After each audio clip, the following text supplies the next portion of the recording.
अस्सलाम वालेकुम व्यूवर्स। आज जो हम नावल रीड करने लगे हैं उसका नाम है चाहा है तुझको, जिसे तहरीर किया है अस्मा कादरी ने। तो चलें अपना आज का नावल स्टार्ट करते हैं।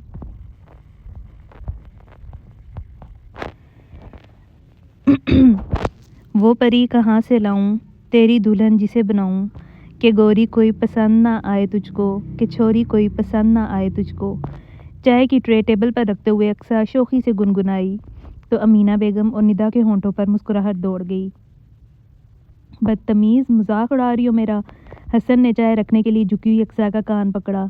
ओफ हसन भाई, छोड़े ना, बहुत दर्द हो रहा है। अक्सा ने इल्तिजा की और फिर मदद तलब नज़रों से अमीना बेगम की तरफ देखा। छोड़ दो हसन मेरी बेटी को, इसका क्या कसूर है? तुम खुद ही अपना मजाक बनवाने पर तुले हुए हो। अमीना बेगम ने फ़ौरन अपनी लाडली की हिमायत करते हुए हसन को डांटा तो उसने बादल नख्वास्ता अक्सा का कान छोड़कर चाय का कप उठा लिया।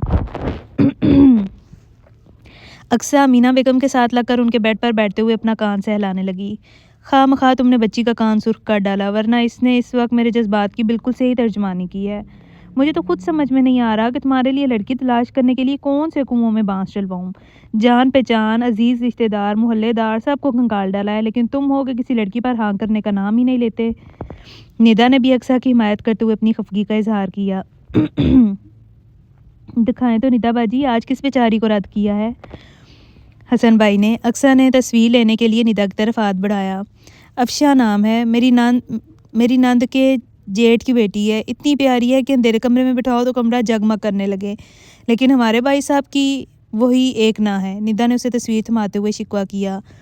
वाकई हसन भाई, निदा बाजी बिल्कुल ठीक कह रही हैं, ये तो बहुत प्यारी लड़की है। आप फटाफट हाँ कर दें, वरना बाद में पछताएंगे। तस्वीर देखते हुए अक्सा ने निदा की हिमायत की। आखिर तुम लोगों से क्या किसने दी है कि मैं किसी हूर परी का मुतलाशी हूँ, या मुझे हसीना आलम से शादी करनी है जो हर रोज़ एक से बढ़कर एक हसीना की तस्वीर लिए मेरे पास चले आते हो? मैं हुस्न वगैरह का तलबगार नहीं हूँ, लेकिन बस इतना चाहता हूँ कि लड़की वो हो जिसे देखकर मेरा दिल खुद बोल उठे कि बस यही है वो जिसकी मुझे तलाश है। हसन ने झुंझलाते हुए अपना हमेशा वाला मौक़िफ़ दोहराया। अब तुम्हारे दिल की यस का इंतज़ाम हम कैसे करें? हमें तो बज़ाहिर जो लड़की अच्छी लगती है तुम्हें दिखा देते हैं, लेकिन सच बड़ी शर्मिंदगी होती है इस तरह लड़कियां रिजेक्ट करने से। तो आप ना किया करें ना ये लड़कियां दिखाने वाले काम। अल्लाह ने चाहा तो एक दिन वो लड़की खुद ही मेरी ज़िंदगी में चली आएगी। निदा की बात पर इसने बहुत पुरयकीन अंदाज में कहा। लेकिन बेटा कब? 28 साल के हो चुके हो तुम, यही मुनासिब वक्त है शादी के लिए। फिर मेरा भी तो अरमान है पोते पोतियों को खिलाने का। जानते हो माँ दमे की मरीज़ है, कब सांस उखड़ जाए खबर नहीं। मरने से पहले अगर तुम्हें बात देख लेती तो इस दिल को इत्मीनान रहता। अमीना बेगम बोलते बोलते कुछ जज्बाती हो गई थी। उनके साथ बैठी अक्सा ने झट उन्हें बाजुओं के हसार में ले लिया। ऐसी बातें मत करें खाला जान, अभी आपको बहुत लंबे अरसे तक जीना है। हसन भाई की शादी, उनके बच्चों की परवरिश, निदाबाजी के बच्चों की शादियाँ, सब काम आप नहीं करवाने हैं। आप कहाँ अभी से जाने की बातें करने लगी? अमीना बेगम से लिपटी अक्सा के लहजे में कैसा खौफ था वो अच्छी तरह महसूस कर सकती थी।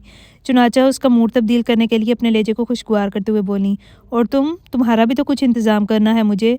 तो मैं इस घर से रुखसत किए बगैर तो मैं इस दुनिया से नहीं जा सकती। मुझे नहीं होना रुखसत, मैं यहीं आपके साथ रहूँगी। उसने अमीना बेगम के गिर्द बाजुओं का हिसार कुछ और भी मजबूत कर दिया, लेकिन ये सब कहते हुए उसके नोखेज़ चेहरे पर जो सुर्खी सी छा गई थी, उसे देखकर माहौल की संजीदगी से रंजीदा हो जाने वाले हसन और निदा के होंठों पर बेसाख्ता मुस्कुराहट दौड़ गई। अमीना बेगम और ज़रीना दो ही बहनें थीं। दोनों बहनों की उम्रों में खासा फ़र्क था। चुनाचा जब अमीना बेगम ब्याह कर ससुराल गईं तो ज़रीना ही माँ बाप के प्यार की तनहा हकदार ठहरीं। वालिदैन सफ़ेद पोश लोग थे, लेकिन मुख्तसर सी फैमिली और भला ज़माना था। महंगाई ने सफ़ेद पोश लोगों की आज की तरह कमर नहीं तोड़ रखी थी, इसलिए गुजारा भी अच्छा होता था और वालिदैन ज़रीना की फरमाइशें भी आसानी से पूरी कर दिया करते थे। गर्दारी के जमेलों में उलझी अमीना बेगम कभी कभी ही मैके आती, मगर जब भी आती ज़रीना के लिए कोई ना कोई तोहफ़ा ज़रूर साथ होता था। दरअसल इन्हें खुद भी अपने से कई साल छोटी ज़रीना से बहुत प्यार था, और साहिब औलाद होने के बावजूद इस मोहब्बत में कोई फ़र्क नहीं आया था। बच्चों ने ज़रीना के हिस्से की मोहब्बत बांटी नहीं थी, बल्कि वो खुद ज़रीना से बहुत प्यार करते थे। अपनी निक सिक से तैयार रहने वाली शौक खाला उन्हें बहुत पसंद थी। जब नाना नानी आगे पीछे दुनिया से गुजरे और खाला उनके घर रहने के लिए आई तो बच्चे माओ और खाला के लिए कल्बी दुख को समझे बगैर बहुत खुश हुए। गुजरते वक्त और बच्चों की मसरूफियत ने दोनों बहनों को जल्दी संभाल दिया। अमीना बेगम को अब अगर कोई फ़िक्र थी तो सिर्फ ज़रीना की किसी अच्छी जगह शादी की। जल्दी उन्हें एक अच्छा सा रिश्ता भी ढूँढ निकाला, मगर ज़रीना के अल्फाज़ ने उनकी खुशी छीन ली। मैं आपके तय किए हुए रिश्ते को कबूल नहीं कर सकती आपा, क्योंकि मैं किसी और को पसंद करती हूँ। ज़रीना के इन अल्फाज़ पर अमीना बेगम कुछ पल के लिए साकित ही रह गईं। लेकिन फिर उन्होंने तदब्बुर से काम लेने का फ़ैसला करते हुए पूछा था, कौन है वो शख्स? अगर ऐसी बात थी तो तुमने पहले मुझे क्यों नहीं बताया? तनवीर खान नाम है इसका, जिस मोहल्ले में हम रहते थे वहीं रहता है। रही ये बात कि मैंने पहले क्यों नहीं बताया, तो मेरे वहम गुमान में भी नहीं था कि आप मेरी शादी के लिए इतनी जल्दी मचाएंगी। लेकिन अब जब कि आप ऐसा चाह रही हो तो जान लें कि मैं अपनी ज़िंदगी के साथी को पर सिर्फ़ और सिर्फ ज़िंदगी के साथी के तौर पर सिर्फ़ और सिर्फ तनवीर खान को ही कबूल कर सकती हूँ। ठीक है, तो मुझसे कहो रिश्ता लेने अपने घर वालों को भेजें। जब वो रिश्ता लाएँगे तब ही हम कुछ कर सकेंगे। ज़रीना के लहजे की कदियत को महसूस करते हुए अमीना बेगम ने कहा। तनवीर खान तो गोया ऐसे किसी इशारे का मुंतज़िर ही बैठा था। झट अगले ही इतवार को अपने भाई भाभी को अमीना बेगम के घर भेज दिया। तनवीर मेरा छोटा भाई है, इसने मुझसे कहा कि आपकी बहन से उसके रिश्ते की बात करने आपके घर जाऊँ, तो मैं आ गया। आगे आपके क्या इरादे हैं, आप बता दें। हमने तो अपने हिस्से की ज़िम्मेदारी पूरी कर दी है। आगे आगे का संभालना और चलाना इन दोनों की अपनी ज़िम्मेदारी है।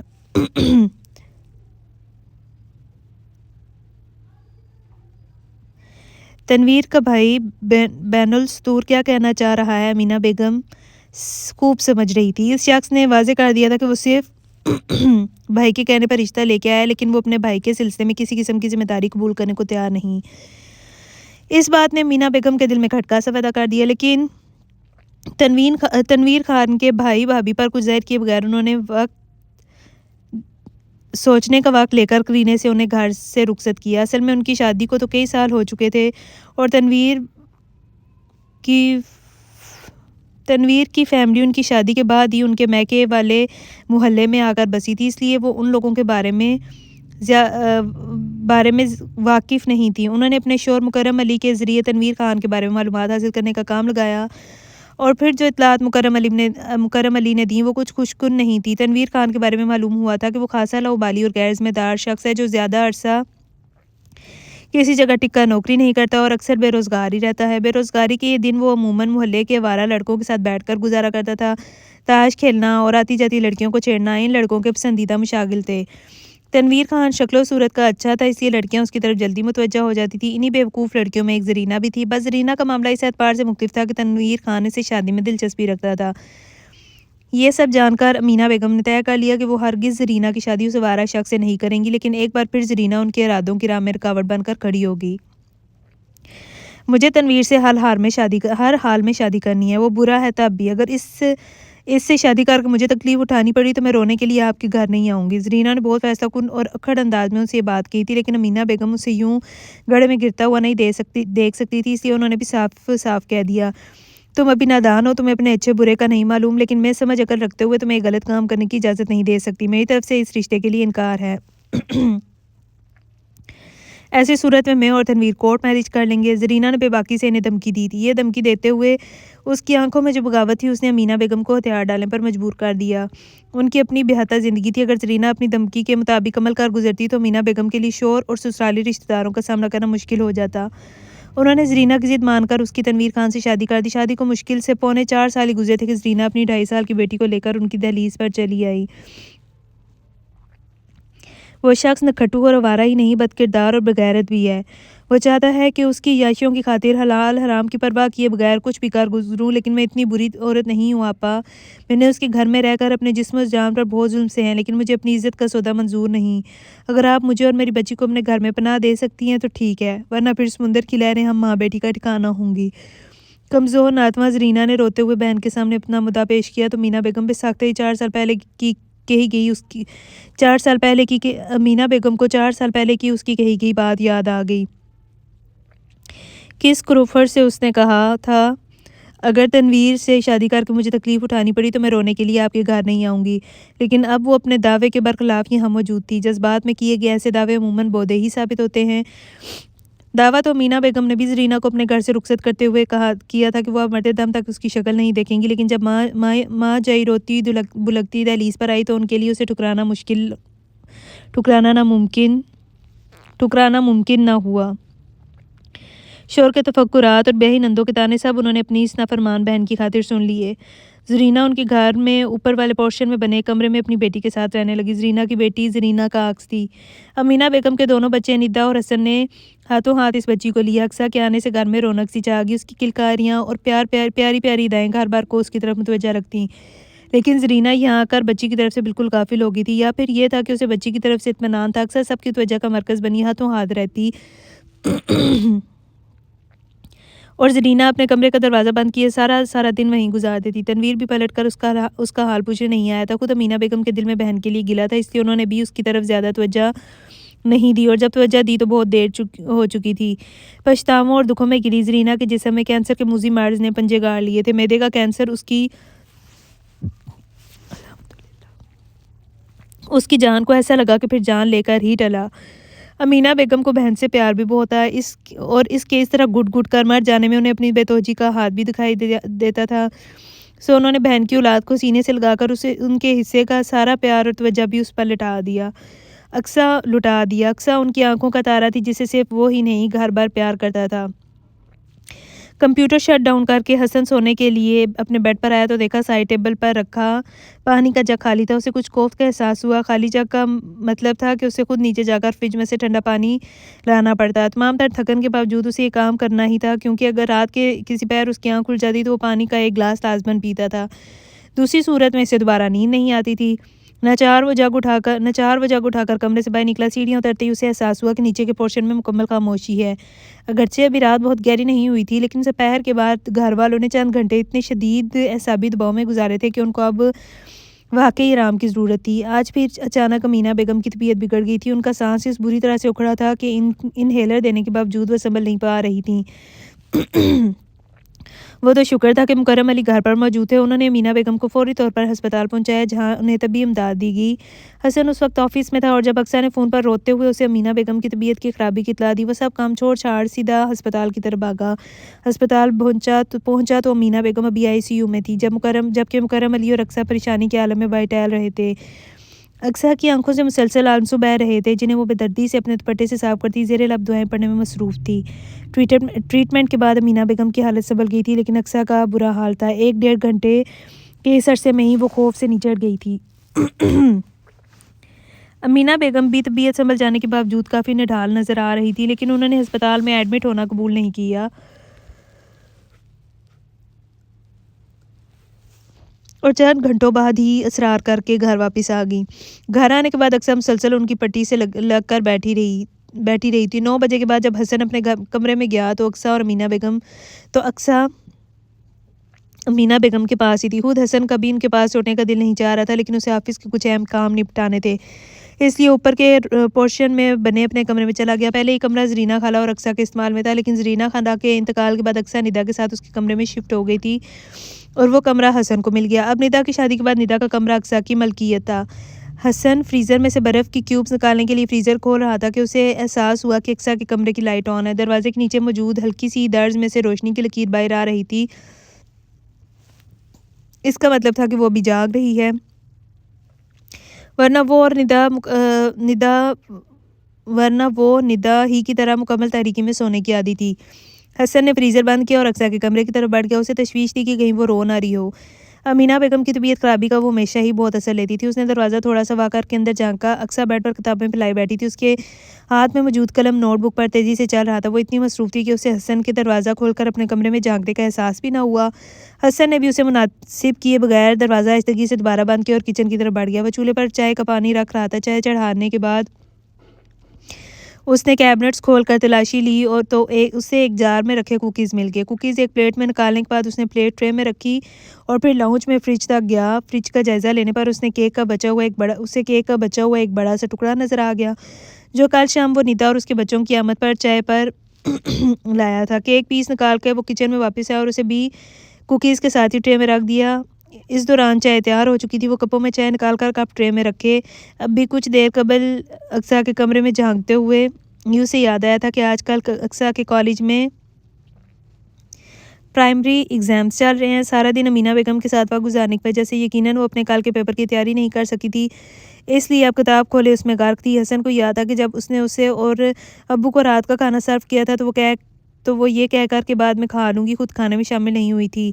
हसन जानता था कि उसने बाद में भी खाना नहीं खाया होगा, इसलिए उसने इस वक्त ये सारा एहतमाम किया था। ट्रे उठाकर उसने किचन की लाइट ऑफ की और अक्सा के कमरे के सामने पहुँच गया। दाएं हाथ से ट्रे संभालते हुए उसने बाएं हाथ से दरवाज़ा खोला। अक्सा अब भी पहले वाली पोजीशन में बैठी थी, लेकिन इस बार हसन ने दरवाज़ा खोलने में पहले जैसी एहतियात से काम नहीं लिया था, इसलिए उसका इनेमाक कायम नहीं रह सका और उसने सर उठाकर दरवाजे की तरफ देखा। हसन भाई, आप ये सब क्या है? वो हसन और उसके हाथ में मौजूद ट्रे को देखकर हैरान हुई। ये वो ईंधन है जो इंसानी जिस्म की मशीन को चलाने के लिए बहुत ज़रूरी होता है। हसन ने किताबें समेटते हुए बेड पर ही ट्रे रखने की गुंजाइश निकाली और खुद राइटिंग टेबल के साथ रखी चेयर खींचकर उस पर बैठ गया। लेकिन आपको क्या ज़रूरत थी ये सब करने की? वो उलझी। अमीना बेगम घर के काम मर्दों से करवाने को मायूब समझ जा करती थी और इनकी ये सोच अक्सा में भी मुंतकिल हो गई। ज़रूरत इसलिए थी कि मुझे मालूम है कि तुमने अभी कुछ नहीं खाया और अभी तुम्हें बहुत देर तक जाकर पढ़ना है। खाली पेट में चूहों की होती जंग के साथ क्या खाक पढ़ाई हो सकती है? हसन ने मुस्कुराते हुए जवाब दिया। थैंक यू हसन भाई। अक्सा की आंखें उसकी मोहब्बत पर छलक पड़ी। खबरदार, इस वक्त किसी जज्बाती सीन की कतन कोई गुंजाइश नहीं। तुम्हारे पास सिर्फ 15 मिनट है। 15 मिनट में खाओ पियो और फिर फ्रेश होकर दोबारा पढ़ाई में जुट जाओ। मुझे भी अब जाकर सोना है, वरना सुबह आंख मुश्किल से खुलेगी। हसन ने उसे टोकते हुए ज़रा रौब से कहा तो उसने फ़ौरन आंसू साफ कर ली और केक की प्लेट की तरफ हाथ बढ़ाया, जबकि हसन ने सिर्फ चाय पर इक्तफा किया। कल किस चीज़ का पेपर है? मैथमेटिक्स। जब ही तो जाग रही हूँ, कोई और सब्जेक्ट होता तो बगैर पढ़े भी आराम से पेपर दे देती। ये तुम लड़कियों का जिस सब्जेक्ट पे दिमाग नहीं चलता, इसे लेने की क्या ज़रूरत थी? आराम से एजुकेशन, सोशियोलॉजी या अमूर खानेदारी जैसे मज़ामीन लेती और बीए करके मज़े से घर बैठती। हसन जानता था कि उसे इंजीनियरिंग यूनिवर्सिटी में एडमिशन लेने का कितना शौक है। फर्स्ट ईयर में उसकी परसेंटेज काफ़ी अच्छी थी और यकीन था कि अगर सेकंड ईयर में भी उसने अपनी परसेंटेज मेंटेन रखी तो उसे आराम से एडमिशन मिल जाएगा। जब ये लड़की सिविल इंजीनियरिंग की डिग्री लेगी तो आप खुद फ़ख्र से लोगों में इसे मुतारिफ़ कराएंगे। फिर पूछूंगी आपसे कि लड़कियों का दिमाग के सब्जेक्ट में नहीं चलता। वह समझ गई कि हसन उसे छेड़ रहा था, इसलिए खुद भी खुशगवार अंदाज में बोली थी। यानी कि चैलेंज कर रही हो मिस अक्सा हमें? यानी कि चैलेंज कर रही हैं मिस अक्सा हमें? हसन अब भी बाज नहीं आया था। जी हाँ बिल्कुल, और देखिएगा कि चैलेंज एक दिन पूरा भी होगा। अक्सा की आंखों में अज़म था। देख लेंगे भाई, अभी तो यहाँ से रुखसत होते हैं, वरना कल कला अगर कोई गड़बड़ होगी तो तुम कहोगी कि मैं किसी साजिश के तहत तुम्हें पढ़ाई के दौरान डिस्टर्ब करके नाकाम करने की कोशिश की। वरना कल कला अगर कोई गड़बड़ होगी तो तुम कहोगी कि किसी साजिश के तहत तुम्हें पढ़ाई के दौरान डिस्टर्ब करके नाकाम करने की कोशिश की गई थी। हसन की चाय ख़त्म हो गई थी, इसलिए वो अपनी जगह से उठ खड़ा हुआ था। सारी रात जागने की ज़रूरत नहीं, थोड़ी देर के लिए सो भी जाना, वरना सुबह जहन फ्रेश नहीं होगा। चाय का खाली कप हाथ में लेकर निकलते निकलते वो अक्सा को नसीहत करना नहीं भूला था। अक्सा के सामने रखी ट्रे उसने नहीं उठाई थी कि पढ़ने के दौरान वो थोड़ा बहुत कुछ ना कुछ मुंह में डालती रहे।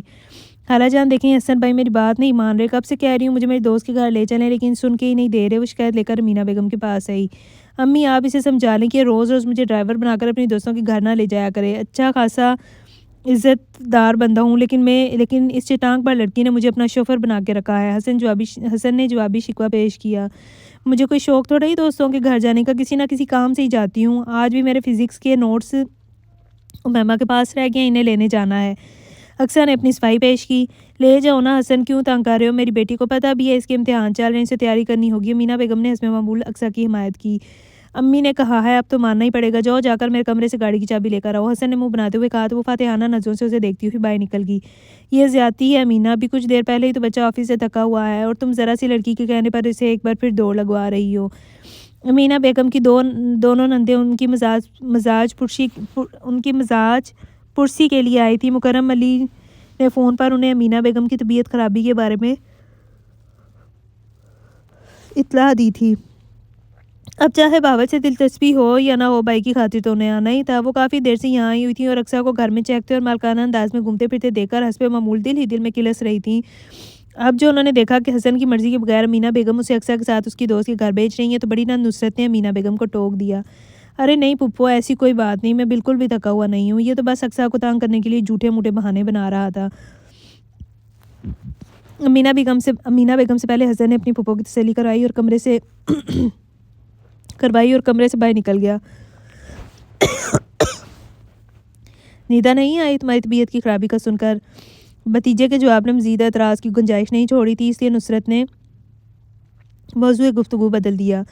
इसे तो हमने इतला ही नहीं दी, खामखा परेशान होकर यहाँ दौड़ी आती और इसका अपना घर डिस्टर्ब होता। मुझे ये बात बिल्कुल अच्छी नहीं लगती, इसलिए सबसे पहले कह कर रखा है कि अगर मेरी तबीयत ख़राब हो तो निदा को ना बताया जाए।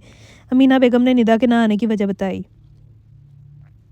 मगर इसकी यहाँ भी तो ज़रूरत होती है। अब तुम यूँ बिस्तर से लगी हो तो घर के 10 काम रुक गए होंगे। निदा आ जाती तो सहारा रहता। नुसरत से छोटी इस्मत ने जैसे उनकी तोजीह कबूल नहीं की। अरे नहीं आपा, ऐसा कोई मसला नहीं है, अक्सर देख लेती है सब कुछ। और मैं भी कोई महीना भर के लिए तो बिस्तर संभाल कर नहीं बैठ जाऊँगी। दम्मे का ये अटैक तो बरसों से मेरी जान को के साथ लगा है। अब तो आदी हो गई हूँ इसकी। 2-4 दिन आराम करूँगी तो फिर पहले की तरह उठ खड़ी होंगी। अमीना बेगम ने एक बार फिर वजाहत दी जो यकीनन नंदो को पसंद नहीं आई थी। अक्सर का तो बचपना ही ख़त्म नहीं होता। क्या खाक संभालेगी घर? हमने जब भी देखा पढ़ाई और दोस्तों में ही मसरूफ़ नज़र आई। नुसरत के अंदाज़ में अक्सा के लिए वाज़ेह नापसंदीदगी थी। अमीना बेगम खुद भी ये बात जानती थी कि इनकी नंदों को अक्सा का इस घर में रहना पसंद नहीं। ज़रीना जब अक्सा के साथ इस घर में लौटी थी तब भी दोनों बहनों ने बहुत एतराज़ किया था, लेकिन मुकर्रम अली कुछ बीवी की खातिर और कुछ खौफ़े खुदा से मजबूर होकर ज़रीना को अपने घर में रखने पर राज़ी हो गए थे। अपनी इस शिकस्त पर दोनों बहनें बेहद चिरागपा हुई थी, इसलिए शायद अभी तक उनके दिलों में अक्सा के लिए बुग़्ज़ था। और ये जो तुमने लड़की को शुतर पे महार की तरह आज़ाद छोड़ रखा है, ये कोई अच्छी बात नहीं। कुछ नहीं तो घर में मौजूद जवान लड़के का ही ख्याल करो। इंसान को बहकते क्या देर लगती है? कल कलां को कोई गुल खिल गया तो सर पकड़ कर रोगी। वैसे भी खून की तासीर बड़ा रंग दिखाती है। अस्मत आरा ने साफ ज़रीना पर तंज़ किया था। उनका नाम अस्मत था और वो बस अपनी ही अस्मत को कायम रखने के लिए कायल थीं। दूसरे की इज़्ज़त व अस्मत को हाथ में बुलाने का हुनर उनसे ज़्यादा कोई नहीं जानता था। उनके इस किस्म के रवैयों के सामने मीना बेगम ने हमेशा ही खामोशी इख्तियार की थी, सो आज भी इसी पल अमर पैरा थीं। थोड़ी देर में मुकर्रम अली भी घर चले आए तो दोनों बहनें मीना बेगम की जान बख्श कर भाई के साथ मसरूफ़ होगी। मुकर्रम अली पढ़े लिखे आदमी थे, कॉलेज में पढ़ाते थे। बहनों के आदात और अंदाज़े गुफ्तगू इनकी तबीयत से मेल न खाने के बावजूद वो बड़ी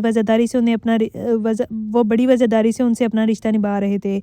माँ बाप के बाद मुकर्रम अली का घर ही उन दोनों के मैके की हैसियत रखता था और मुकर्रम अली ने उनका ईमान कभी टूटने नहीं दिया था। अलबत्ता उनकी शर्पसंद बातों को वो हमेशा एक कान से सुनकर दूसरे कान से उड़ा देते थे। भाई बहनों के दरमियान गुफ्तगू का सिलसिला जारी था कि अक्सा और हसन वापस आ गया। हसन तो उनके साथ ही बैठ गया जबकि अक्सा किचन में चली गई। चलें भाई, खाना लग गया, सब लोग आकर खाना खा ले। तकरीबन आधे घंटे बाद उसने आवाज़ गाई तो सब लोग उठकर ड्राइंग रूम में आ गए। टेबल पर मौजूद वाज़मात देखकर नुसरत और इस्मत चौंक गईं। दाल चावल रोटी सलाद फ्राइड फिश और चिकन कढ़ाई से सजी टेबल इस बात का सबूत थी कि उनका अक्सा के बारे में अंदाज़ा गलत है। दोनों बहनें खामोशी से आकर बैठ गईं। ख्याल था कि खाने में मी मेक निकालेंगी, लेकिन जब खाना बैठी तो गर्मा गर्म खस्ता मछली, जायकेदार चिकन कढ़ाई और उनके साथ मौजूद रायता सलाद ने कुछ कहने का मौका ही नहीं दिया। शर्मा हुजूरी में उन्होंने दाल चावल भी चखे और जायके का अंदाज़ा इसलिए नहीं लगा सकी कि उनके साथ चिकन कढ़ाई को खूब अच्छी तरह से मिक्स करके खाया गया था। खाने के बाद मुकर्रम अली खुद दोनों बहनों को उनके घर ड्रॉप करने गए। इत्तेफाक से दोनों बहनें एक ही घर में ब्याही थी और अब जबकि दोनों ही पोते पोतियों वाली थी तब भी दोनों का इत्तेहाद मिसाली था। ज़रूरत के मुताबिक उन्होंने अपने घर तो ज़रूर अलग किए, लेकिन इस तरह के दीवार से दीवार जुड़ी थी, सो अलहदगी बस नाम को ही थी। थैंक यू हसन भाई। दोनों की रवानगी के बाद बर्तन समेटते हुए अक्सा ने हसन से कहा, आज खाने पर उसे सिर्फ दाल चावल और सलाद ही बनाया था, लेकिन उमैमा के घर से वापस आते हुए हसन ने एक अच्छे रेस्टोरेंट से फूफुओं के मिजाज के मुताबिक खाना पैक करवा लिया था। वो जानता था कि अक्सा की अमूर खानादारी अभी बहुत इब्तदाई मरहले में है। वो गिनती के चंद सादा से खाना बनाना ही जानती है, जिनके सहारे वो लोग तो मुश्किल के ये चंद दिन गुजार लेते थे, लेकिन फूफियों की मेहमानदारी के लिए ये काबिलियत बहुत कम थी। शुक्रिया की कोई बात नहीं, शुक्र तो असल में मैं अदा कर रहा हूँ कि फूफियों की मेहमानदारी के बहाने ही से आज मुझे तुम्हारे हाथ का खाना खाने से निजात मिल गई। वो बोलते हुए गैर महसूस तरीके से अक्सा के साथ बर्तन समेटने में मदद कर रहा था। मकसद बस इतना था कि वो जल्द अज जल्द फारिग हो जाए ताकि अपनी पढ़ाई को वक्त दे सके। इस वक्त आप कुछ भी कहने में बुरा नहीं मानूंगी। आज सचमुच आपने मेरा बड़ा साथ दिया। अक्सा हस्ब आदत अपने पकाए के खाने पर दिए गए कमेंट्स पर वो वेला मचाने के बजाय ममनूनियत से बोली तो हसन उसके इतने मासूम अंदाज पर बेसाख्ता मुस्कुरा कर रह गया। अच्छा खाला जान, मैं कॉलेज जा रही हूँ, लाफिस। कॉलेज यूनिफॉर्म में सुरमई पट्टी वाला सफ़ेद दुपट्टा सलीके से सर पर ओढ़े वो कॉलेज जाने के लिए बिल्कुल तैयार थी। बस जाने से पहले हस्बे मामूला मीना बेगम से प्यार लेने के लिए आई थी। अल्लाह हाफिज़ बेटा, खैर से जाओ खैर से जाओ। मीना बेगम ने उसका माथा चूमकर दुआ दी। आ भी जाओ अक्सा, वरना बाद में शोर मचाओगी कि इस वक्त पर कॉलेज नहीं पहुँचाया। बाहर से हसन ने उसे आवाज़ दी तो वो अपना शोल्डर बैग उठाकर बाहर निकल गई। आज तुम्हारा आखिरी पेपर है ना? हसन ने उसके बैठने के बाद गाड़ी आगे बढ़ाते हुए पूछा। जी हाँ, आप खुश हो जाएं कि अब आपको काफ़ी दिन तक मुझे कॉलेज छोड़ने की ड्यूटी नहीं निभानी पड़ेगी।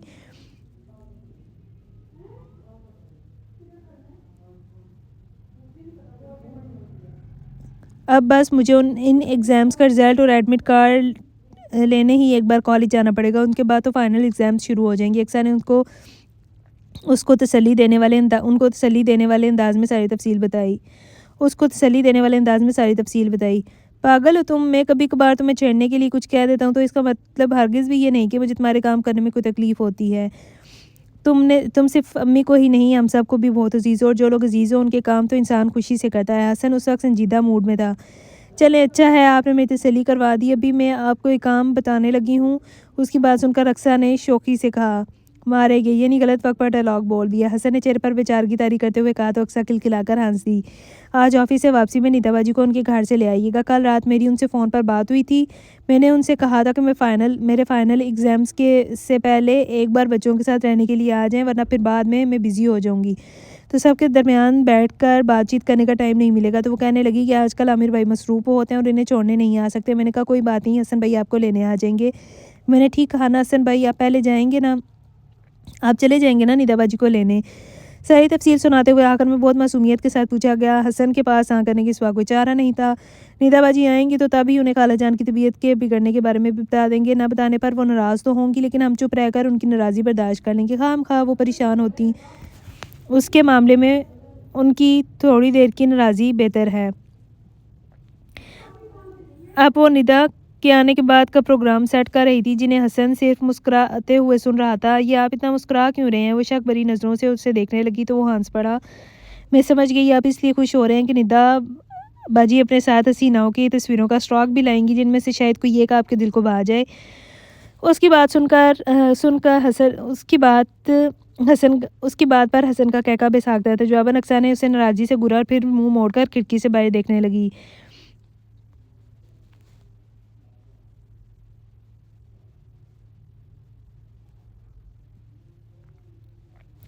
अम्मी मैंने कबाब, कोफ्ते और 2-3 चीज़ें मज़ीद बनाकर फ्रीज़ कर दिए हैं। हल्का फुल्का खाना तो अक्सर बना ही लेती है, बस आप इतनी मेहरबानी कीजिएगा कि मज़ीद कुछ दिन किचन का रुख ना करें। मैं खुद भी कोशिश करूँगी कि 10-15 दिन बाद दोबारा चक्कर लगा सकूँ। नीता 4 दिन से मैके में थी। पहले तो वो इस बात पर ही खूब नाराज़ हुई कि उसे अम्मी की बीमारी की इत्तला क्यों नहीं देगी। सब लोगों ने समझा बुझाकर उसकी नाराज़गी को दूर किया तो उसे दूसरी फ़िक्र लायक होगी कि मीना बेगम, जो अब काफ़ी हद तक संभल चुकी थी, कहीं किचन के कामों में ना उलझ जाए। इसलिए इन 4 दिनों में वो वक्तन फ़वक्तन कुछ ना कुछ बनाकर फ्रीज़र में स्टोर करती रही थी। और जब आज इसके यहाँ क़याम का आखिरी दिन था, मीना बेगम को हर थोड़ी देर बाद आराम, एहतियात और परहेज़ से मुतल्लिक़ कोई ना कोई हिदायत देती जा रही थी। अमीना बेगम मुस्कुराते हुए बेटी की ये मोहब्बत में डूबी हदायतें सुनती रही थी। हसन, अब तुम भी फटाफट किसी लड़की के लिए हाँ कर दो, वरना मैं खुद ही अपनी मर्ज़ी से किसी जगत में रिश्ता तय कर दूँगी। अब तुम्हारे नखरे सहने का वक्त नहीं है। एक तो तुम्हारी उम्र निकली जा रही है, दूसरा अम्मी को भी एक हेल्पर की ज़रूरत है। आज हसन का हाफ डे था, इसलिए वो घर जल्दी आ गया था। नीता ने लगे हाथों इसकी भी क्लास दे डाली। अक्सर करती तो है अम्मी की हेल्प, हसन ने बोधी सी दलील दी। मैं कब कह रही हूँ कि नहीं करती, लेकिन एक तो इस पर पढ़ाई का बोझ है, दूसरा वो भी खुद कम उम्र और ना समझ है। घर संभालने के लिए अक्सा की नहीं, किसी समझदार लड़की की ज़रूरत है। नीता आज किसी दलील को खातिर में लाने के लिए तैयार नहीं थी। अच्छा, बाद में देखेंगे इस मामले को, अभी तो अब मैं थोड़ी देर के लिए रेस्ट करने अपने कमरे में जा रहा हूँ। आपको शाम में 5-6 बजे तक आपके ससुराल छोड़ आऊँगा। हसन ने वहाँ से फ़रार होने में ही आपकी समझी। कमरे में जाकर उसने पूरी रफ्तार से पंखा चलाया और बिस्तर पर लेटकर लम्हों में काफ़िल हो गया। पिछले चंद दिनों में काम की ज़्यादती और मीना बेगम की तबीयत की वजह से उस पर इतना बोझ रहा था कि वो ढंग से सो नहीं पा रहा था। अब भी उसे सोते हुए कोई मुश्किल से आधा पौना घंटा ही गुजरा होगा कि किसी ने बुरी तरह झंझोड़ कर उसे जगाया। हसन, उठो, देखो अम्मी को फिर अटैक हुआ है। वो निदा थी जो आंखों में आंसू लिए ख्वास पाकता उसके सराहने खड़ी थी। हसन के सोए हुए जहन को सूरत हाल समझने में चंद सेकंड ही लगे। वो तेज़ी से उठकर नीचे की तरफ भागा। मीना बेगम के कमरे में अक्सा इनहेलर की मदद से उनकी सांस बहाल करने की जद्दोजहद में लगी हुई थी, लेकिन उनकी हालत से जाहिर था कि उन्हें इससे कोई फ़ायदा नहीं हो रहा। गाड़ी की चाबी लाओ, अक्सा, हसन चलाया और अम्मी को बाजुओं में उठाकर बाहर की तरफ भागा। अक्सा, प्लीज़ तुम बच्चों के पास रुक जाओ, मैं अम्मी के साथ अस्पताल जाऊँगी। अक्सा चाबी लेकर आई तो निदा ने लजाजत से कहा वो राज़ी होगी। मुकर्रम अली भी इस वक्त अपने किसी दोस्त से मिलने गए हुए थे और बच्चों को तनहा घर में छोड़ा नहीं जा सकता था। वो तीनों बच्चों के साथ लाउंज में बैठकर दुआएं करती रही। 8 साला यासिर कदर समझदार था और माहौल की गंभीरता को समझ रहा था, इसलिए चुपचाप एक तरफ संजीदगी से बैठ गया। उससे छोटी इमारा की अपनी ही दुनिया थी। वो अपनी गुड़िया के साथ उसका घर से जाए खेलने में मसरूफ़ थी, जबकि सबसे छोटा 3 साला असफर को उसने अपनी गोद में लटा लिया था, जो उसकी मुसलसल धपकियों से थोड़ी देर में सो चुका था। अक्सर कभी अपने आंसू साफ करती और कभी बेचैन नज़रों से फ़ोन की तरफ देखती। कई दफ़ा इसने हसन के मोबाइल पर भी ट्राई किया, लेकिन वो भी कॉल रिसीव नहीं कर रहा था। इस सूरत हाल पर वो बुरी तरह सहम गई। लिहाजा जब घर के सामने किसी गाड़ी के रुकने की आवाज़ आई तो वो गोद में सोए हुए असफर को सोफे पर लिटाकर तेज़ी से बाहर की तरफ भागी। इसी असना में डोर बेल भी बज चुकी थी। अक्सर ने जल्दी से दरवाज़ा खोला। सामने हसन खड़ा था। खाला जान कैसी हैं? हसन को देखकर उसने तेज़ी से सवाल करना चाहा, लेकिन उसके पीछे नज़र आते मंजर ने उसकी कुव्वत गोयाई सलब कर ली थी। हसन की गाड़ी के साथ ही एक एम्बुलेंस खड़ी थी, जिसमें से सफ़ेद चादर से ढका एक वजूद बाहर निकाला जा रहा था। उसके साथ ही ज़रोख्तार रोती निढाल सी निदा भी मौजूद थी। अब किसी सवाल की गुंजाइश नहीं रही थी। अक्सर के सामने ज़मीन और आसमान के बीच मौजूद हर चीज़ गर्दिश करने लगी। इससे कबल कि वो इस घूमती हुई ज़मीन के साथ अपना तवाज़ुन खो बैठती, वो दो हाथों ने उसके वजूद को संभाल लिया था। अंकल, आप इजाज़त दें तो मैं निदा को आज अपने साथ घर ले जाऊँ। असल में अम्मी की तबीयत ठीक नहीं है। आज मीना बेगम के इंतकाल को छठा दिन था। अचानक पहुँचने वाले सदमे से निढाल हो जाने वाले अहले खाना अब कुछ संभलने लगे थे। अपनी वालदा की तरफ से परेशान आमिर ने बहुत झिझकते हुए मुकर्रम अली के सामने अपना मुद्दा पेश किया। ठीक है बेटा, तुम जो मुनासिब समझो। यूँ भी निदा पर अब हमसे ज़्यादा तुम्हारा हक है। फिर बच्चों की पढ़ाई का भी हार्ज हो रहा है। अच्छा है अपने घर चले जाएँ तो उनकी ज़िंदगी भी मामूल पर आ जाएगी। मुकर्रम अली ने बुझे अंदाज में जवाब दिया। शरीके हयात की जुदाई के दिन बहुत कठिन थे। बेटी की दिलजोई इस हाल में बहुत सहारा देती थी, लेकिन वो इस हकीकत से भी नज़र नहीं चुरा सकते थे कि निदा को आज नहीं तो कल अपने ससुराल लौटना ही है। तो बेहतर यही था कि वक्त और हालात के तकाजे के मुताबिक आज ही चली जाए। मेरे ख्याल में तो ये कुछ मुनासिब नहीं। तज़ियत के लिए आने वालों का ताना बाना बंधा हुआ है। ऐसे में अगर निदा चली गई तो सारा इंतज़ाम देखेगा। हिल कर खजूर की गुठलियाँ पर कलमा पड़ती इस्मत ने मुकर्रम अली को इजाज़त देकर दखल दिया। मैं कोशिश करूँगा पुप्पो के निदा को रोज़ाना कुछ देर के लिए यहाँ ले आऊँ। वीकेंड पे मैं इसे रुकने के लिए छोड़ दूँगा। छुट्टी वाले दिन मैं खुद घर पर रहकर अम्मी को देख सकता हूँ। असल में सारा मसला ही अम्मी की तबीयत का है, वरना मुझे खुद भी अच्छा नहीं लग रहा है। ऐसे वक्त में जबकि निदा की यहाँ ज़रूरत है, मैं इसे वापस ले जाने की बात कर रहा हूँ। आमिर जो पहले शर्मसार था, नादिम से वज़ाहतें देने लगा, जिसे खातिर में ना लाते हुए इस्मत ने ज़ोर से की और रुख फेर कर दोबारा खुशू खुशू से अपने काम में मसरूफ़ हो गई। तुम टेंशन मत लो बेटा, मैं मामले की नोयत समझ रहा हूँ, इसलिए पूरे दिल से तुम्हें निदा को ले जाने की इजाज़त दे रहा हूँ। रही रोज़ाना इसे यहाँ लाने की बात, तो मेरे ख्याल में कुछ ऐसी ज़रूरी नहीं।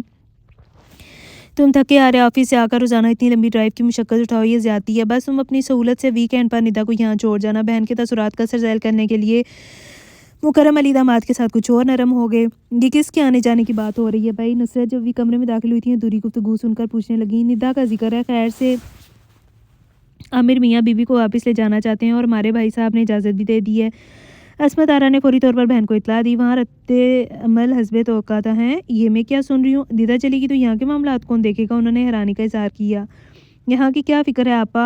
आप और छोटी आपा हैं ना, मुझे तसल्ली है आप दोनों मिलकर सब कुछ देख लेंगी। मुकर्रम अली को दामाद और बहनों दोनों की खुशनुदी मतलूब थी, इसलिए तदब्बुर से बात ख़त्म करने की कोशिश कर रहे थे।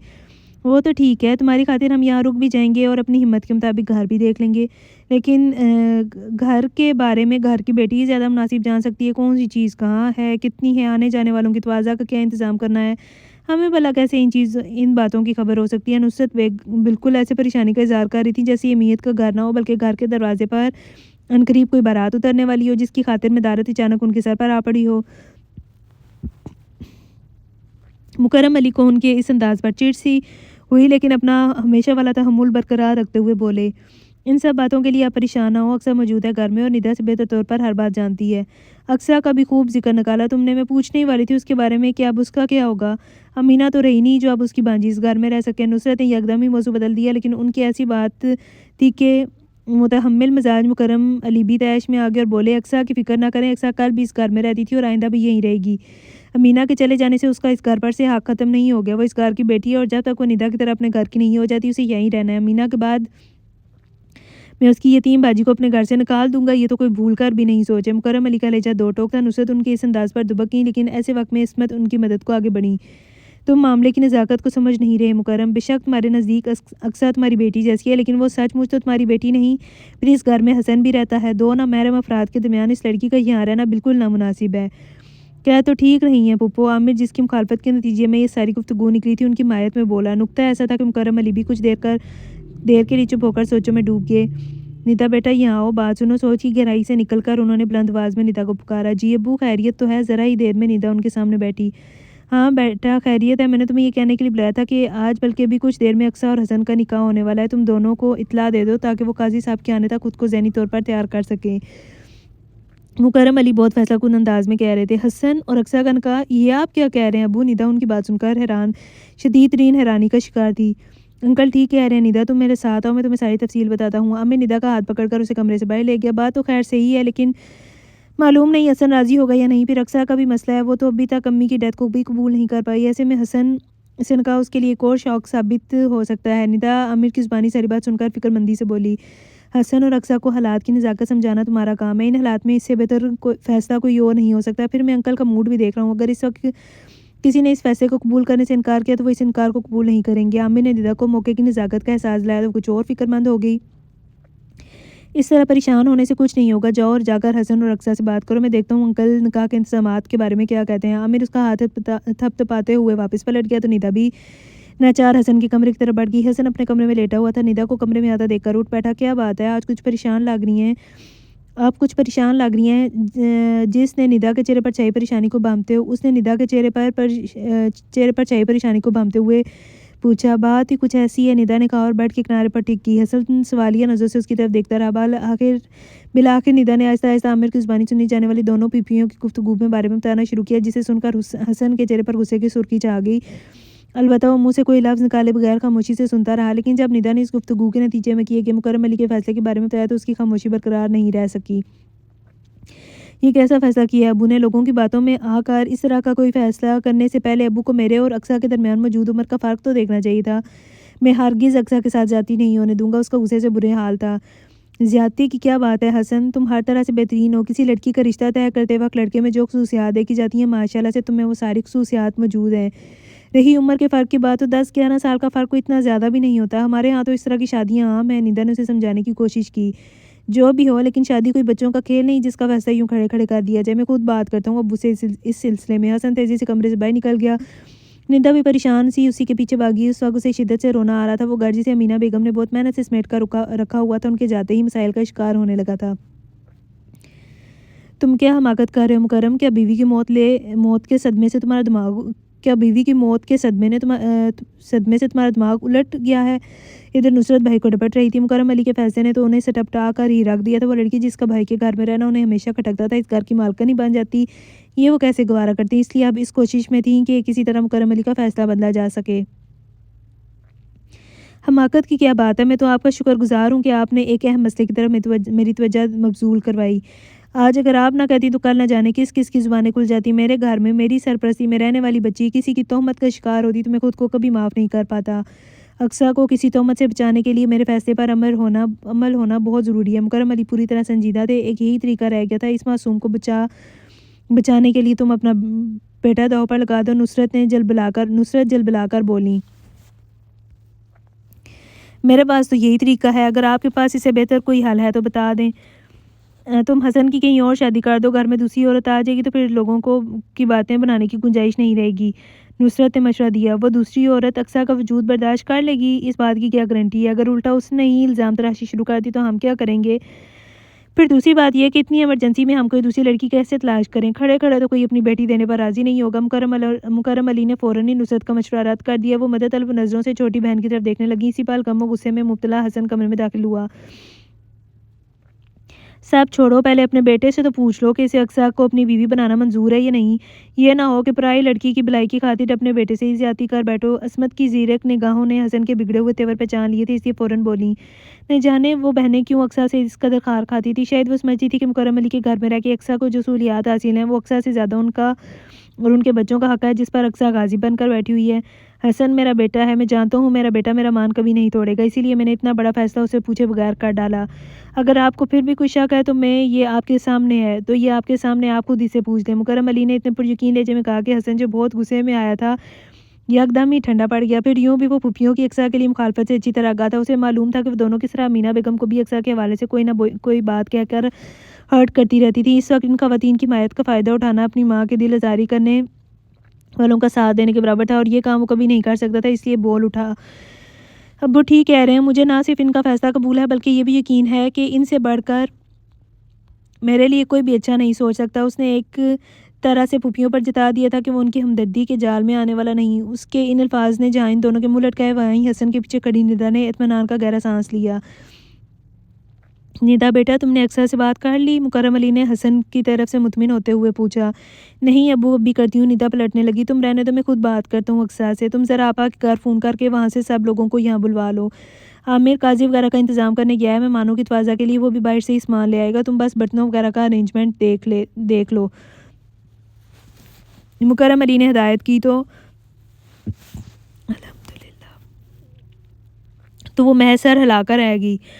आज जबकि माँ को मरे हुए सिर्फ छठा दिन था, वो इकलौते लाडले बेटे की इस अंदाज में शादी पर बहुत दिल बर्दाश्त हो रही थी। लेकिन यही वक्त का तकाजा था। वक्त के इसी तकाजे को पूरा करने के लिए मुकर्रम अली भी सरगर्म थे।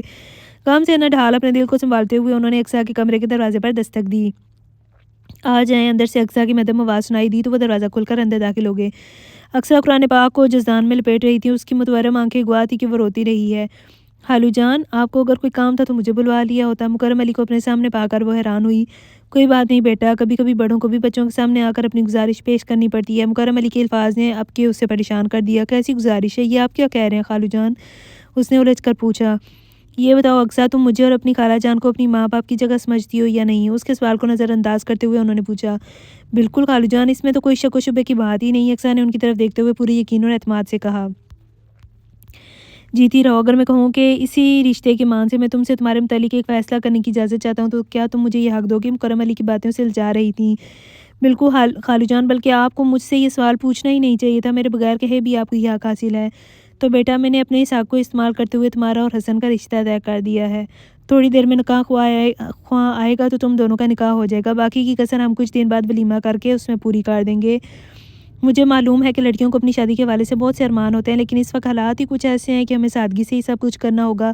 अलबत्ता वलीमे पर धूमधाम का मेरी तरफ से वादा है। अक्सर हक्का बक्का से सुन रही थी, यहाँ तक कि वो उसके सर पर हाथ रख कर बाहर भी निकल गए।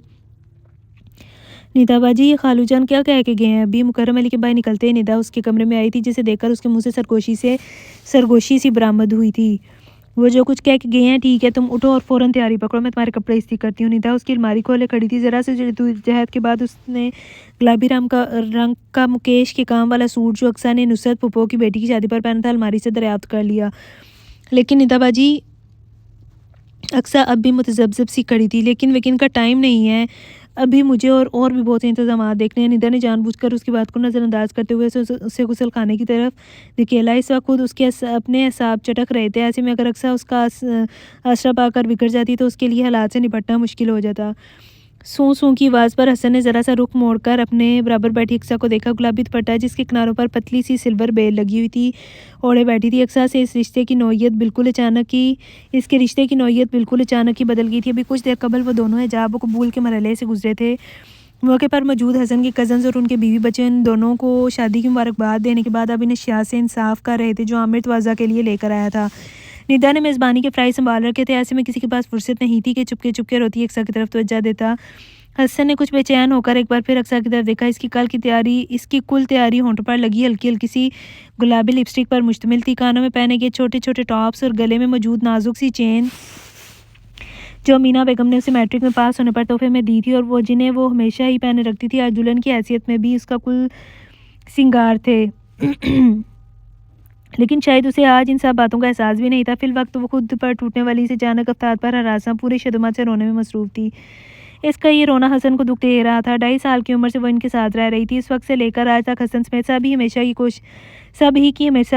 से ये कोशिश रही थी कि अक्सा की आंखों में आंसू ना आने पाए। इस वक्त भी उसके आंसुओं ने हसन के दिल को बुरी तरह से दुखाया और उसने तसल्ली वाले अंदाज में अपना दायां हाथ गोद में धरे अक्सा के दोनों हाथों पर रख दिया। लेकिन अक्सा के रद्दअमल ने उसे शर्मिंदा कर दिया। हसन के हाथ रखते ही अक्सा ने बहुत तेज़ी से अपने दोनों हाथ पीछे कर लिए थे। ये उसका रद्दअमल था जो अपना हर आंसू उसके शाने पर रख कर बहाया करती थी। निदा की शादी को 10 साल हो गए और हसन पूरे 10 साल से अक्सा के लिए हर मौके पर अपना शाना मुहैया करता रहा था। यहाँ तक कि अभी 6 रोज़ कबल होने वाली अपने माँ की मौत पर भी उसने जी जान से अक्सा की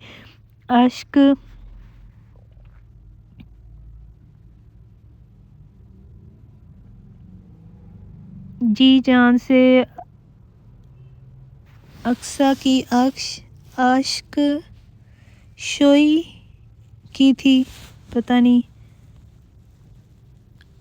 जी जान से अक्सा की आश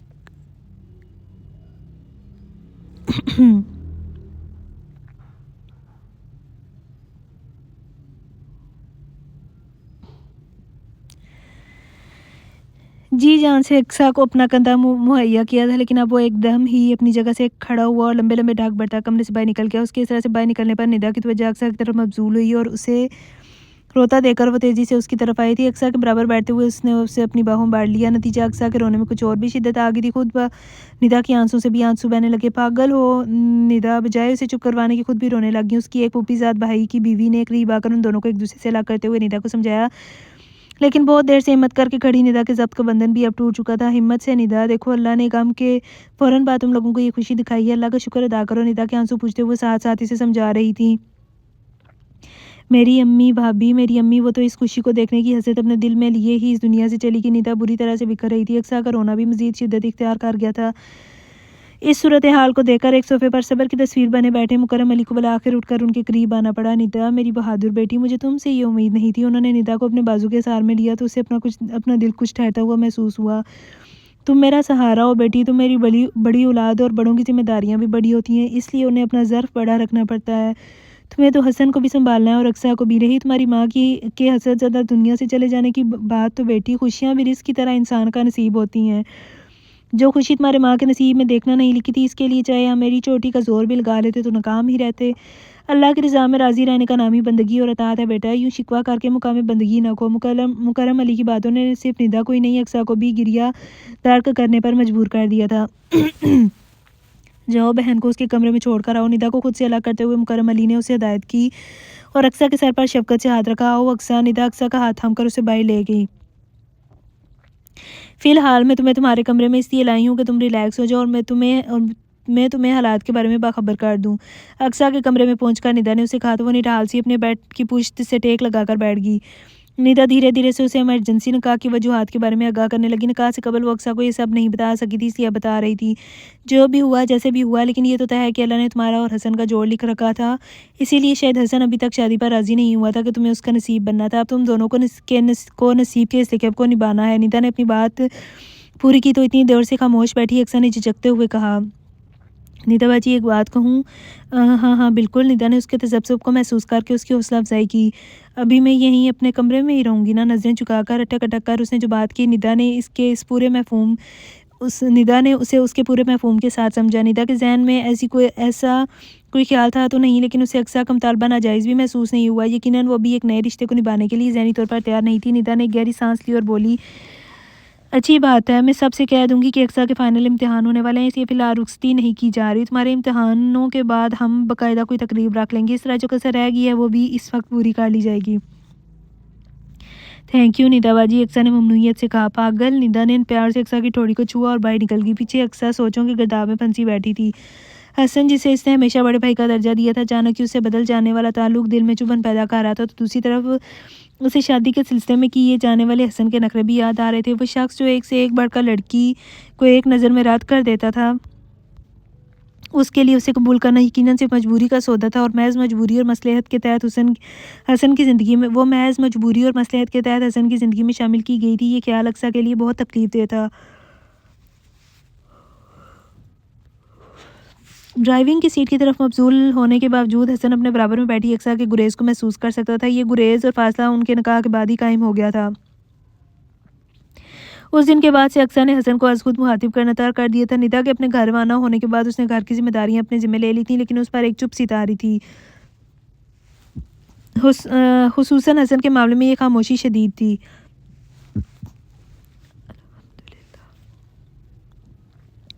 मुकर्रम अली से वो इनकी ज़रूरियात और तबीयत के मुतालिक पूछती रहती थी, लेकिन हसन से मुखातिब होना उसने बिल्कुल छोड़ दिया था। अलबत्ता वो इसकी ज़रूरियात का ख्याल रख रही थी। हसन को अपने कपड़े पहले ही की तरह धुले धुलाए इस्त्रीशुदा मिलते थे। खाना और चाय भी अपने औकात पर पेश कर दिए जाते थे, लेकिन गुरेज ऐसा था कि हसन खुद भी उसे मुखातिब नहीं कर पा रहा था। जवाबन उसने भी अक्सा जैसा रवैया इख्तियार कर लिया था। वो जानता था कि अक्सा के इम्तिहान सर पा रहे हैं और इतने बड़े सदमे से गुजरने के बाद घरेलू जिम्मेदारियों का बोझ उठाते हुए उसके लिए अपनी स्टडीज़ को वक्त देना बहुत मुश्किल होगा। इसलिए हसन ने एक जुज़ वक्ती मुलाजमा का बंदोबस्त कर दिया था, जिसके होते हुए अक्सा के ज़िम्मे सिर्फ खाना पकाने और मुलाजमा की निगरानी के काम रह गए थे। निदा की तरफ से भी काफ़ी ताउन किया जा रहा था। वो हर वीकेंड पर बच्चों के साथ रहने आती तो 2-3 डिशेस बनाकर फ्रीज कर देती। इस तरह अक्सा का काम और भी हल्का हो जाता। इन लोगों के इस कदर ताउन का ही नतीजा था कि अक्सा इम्तिहान देने के लायक हो सकी थी। अब तक उसके जो पेपर्स हुए थे वो देने के लिए मुकर्रम अली के साथ इम्तिहानी मरकज़ जाती रही थी। इसकी ख्वाहिश पर मुकर्रम अली ने बहुत खंदा-पेशानी से ये ज़िम्मेदारी सँभाली थी, लेकिन आज आखिरी पेपर वाले दिन वो अचानक बीमार हो गए। उन्हें बुखार था और उन्होंने अक्सा को ड्रॉप करने की ज़िम्मेदारी हसन पर डाल दी थी। मैं 12:15 बजे तक तुम्हें लेने आऊँगा, तुम यहीं गेट के पास मेरा इंतज़ार करना। इम्तिहानी मरकज़ के सामने अक्सा को उतारते हुए हसन ने कहा तो अक्सा कोई रद्द-ए-अमल ज़ाहिर किए बगैर आगे बढ़ गई। हसन उसकी इस बेरुखी को महसूस करते हुए खुद भी ऑफिस रवाना हो गया। ऑफिस में काम के दौरान भी उसका जहन में मुसलसल यही बात रही थी कि उसे ठीक वक्त पर अक्सा को लेने इम्तिहानी मरकज़ पहुंचना है। यही वजह थी कि वो वक्त पर अपनी सीट से उठ गया, हालांकि उसकी टेबल पर एक बहुत अहम नोयत का काम अधूरा पड़ा था। 12:15 बजे वो इम्तिहानी मरकज़ के सामने पहुंचा तो लड़कियों की कई टोलियां गेट से बाहर निकल रही थीं। गेट के आसपास नजरें दौड़ाने पर हसन को इन लड़कियों में अक्सा कहीं नहीं दिखाई दी। वो मुंतज़िर नज़रों से बाहर आने वाली लड़कियों की तरफ देखने लगा। इसे अंदाज़ा था कि अक्सा को बाहर निकलने में कदरे ताख़ीर हो सकती है। वो पेपर देने के बाद पेपर को अपनी दोस्तों के साथ डिस्कस करने की आदत थी। हसन इसकी ये आदत जानता था, इसलिए सब्र से इंतजार करता रहा, लेकिन आहिस्ता आहिस्ता लड़कियों का रश चढ़ गया और चौकीदार ने बड़ा सा गेट बंद करके ज़ीली दरवाज़ा खोल दिया। तब हसन को तशवीश हुई। वो गाड़ी से उतरकर गेट की तरफ बढ़ा। क्या बात है जनाब? चौकीदार इसे बहुत देर से देख रहा था। इस अपनी तरफ बढ़ते देखकर पूछने लगा, यहाँ मेरी कज़न पेपर देने आई थी, वो अभी तक बाहर नहीं निकली। तुम अंदर जाकर देखो, अक्सा नाम की लड़की है, अंदर मौजूद होगी, उसे कहो हसन अली उसका इंतज़ार कर रहा है। अंदर तो कोई लड़की नहीं, सारा कॉलेज खाली हो गया है। हसन को जवाब में जो बात सुनने को मिली वो इसके लिए गैर मुतवक्का थी। मैं बहुत देर से यहाँ खड़ा हूँ और मेरे सामने वो बाहर नहीं निकली, इसका मतलब है कि वो अंदर ही कहीं मौजूद है। तुम एक बार अंदर जाकर चेक करो, चेक कर लो, शायद कोई लड़की अब भी अंदर मौजूद हो। हसन ने स्टार्ट किया तो चौकीदार अंदर चला गया। जी जनाब, क्या बात है? चौकीदार बता रहा है कि आप अपनी कज़न के अंदर मौजूदगी पर मिसर हैं। आपके कहने पर उसने एक बार फिर सारी बिल्डिंग चेक कर ली, लेकिन अंदर कोई लड़की मौजूद नहीं।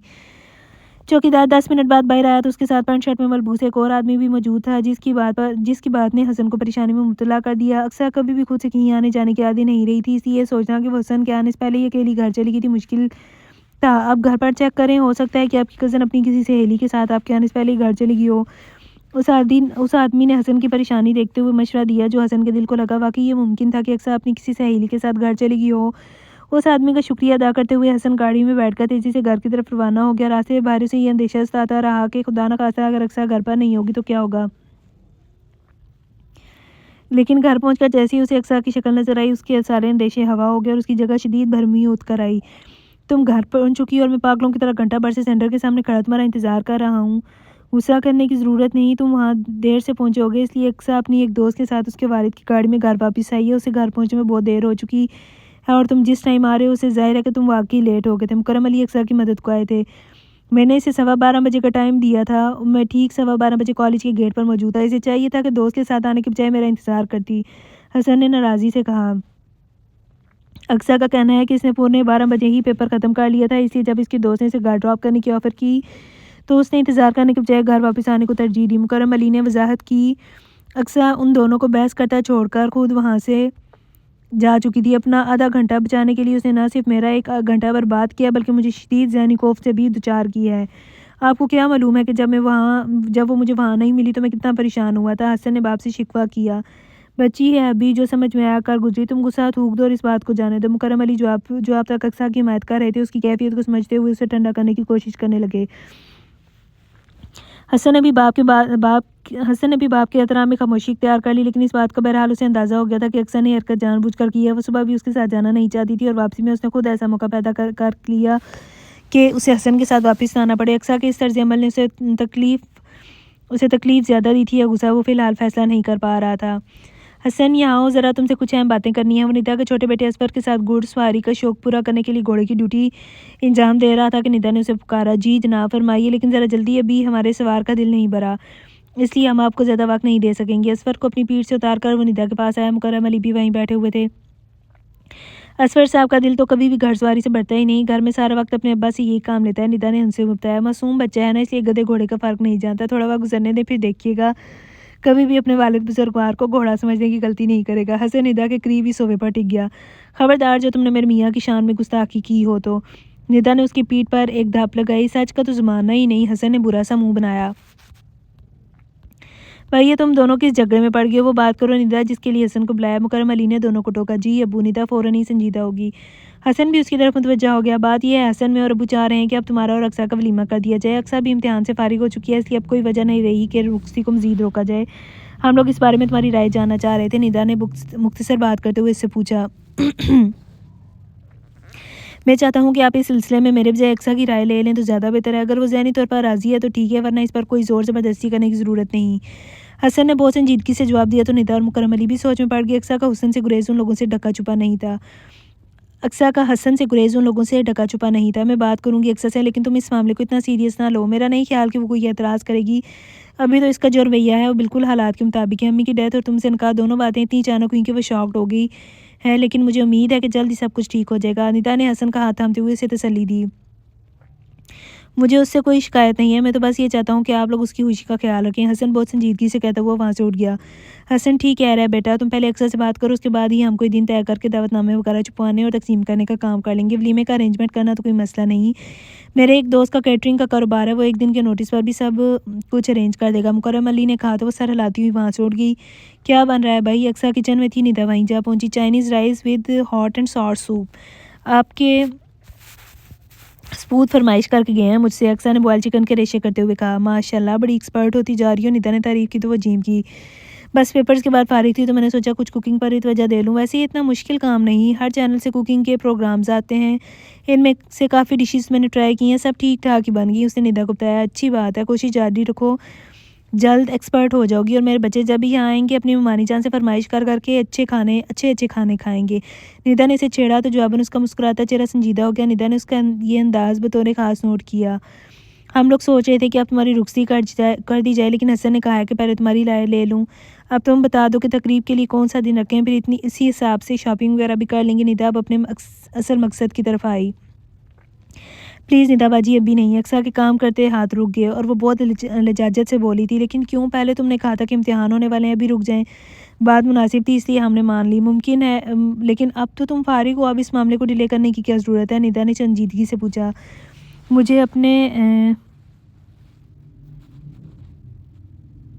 मुझे एप्टीट्यूड टेस्ट की तैयारी करनी है। अक्सा ने नज़रें चुराते हुए जवाब दिया तो निदा एक गहरा सांस लेकर रह गई। अक्सा के शौक़ से वो सभी वाकिफ़ थे, लेकिन मौजूदा हालात में निदा का ख्याल था कि वो अपना इंजीनियरिंग में एडमिशन का इरादा छोड़कर किसी नॉन प्रोफेशनल सब्जेक्ट में ग्रेजुएशन कर ले।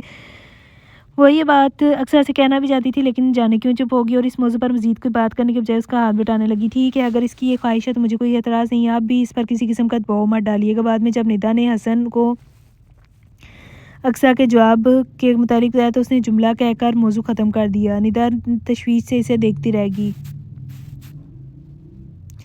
अक्सर बाजी बाहर कोई आदमी आया, कहता है कि आपसे बात करनी है। किताबें सामने रखे पढ़ने में मसरूफ़ी के घरेलू कामों के लिए रखी गई मुलाजमा ने आकर उसे इतला दी। मुझसे ऐसे ही कोई सेल्समैन वगैरह होगा, तुम कह दो घर में कोई नहीं है। नहीं बाजी, वो आदमी कह रहा है कि मुझे अक्सा बीबी से मिलना है, उसने आपका नाम लिया है।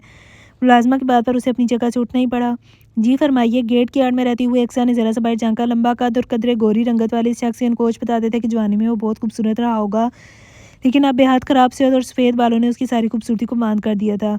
अक्सा अक्सा बेटे, ये मैं हूँ तनवीर खान, तुम्हारे अब्बू। बेटे, वो शख्स लपक कर नज़दीक आया। मेरे अब्बू?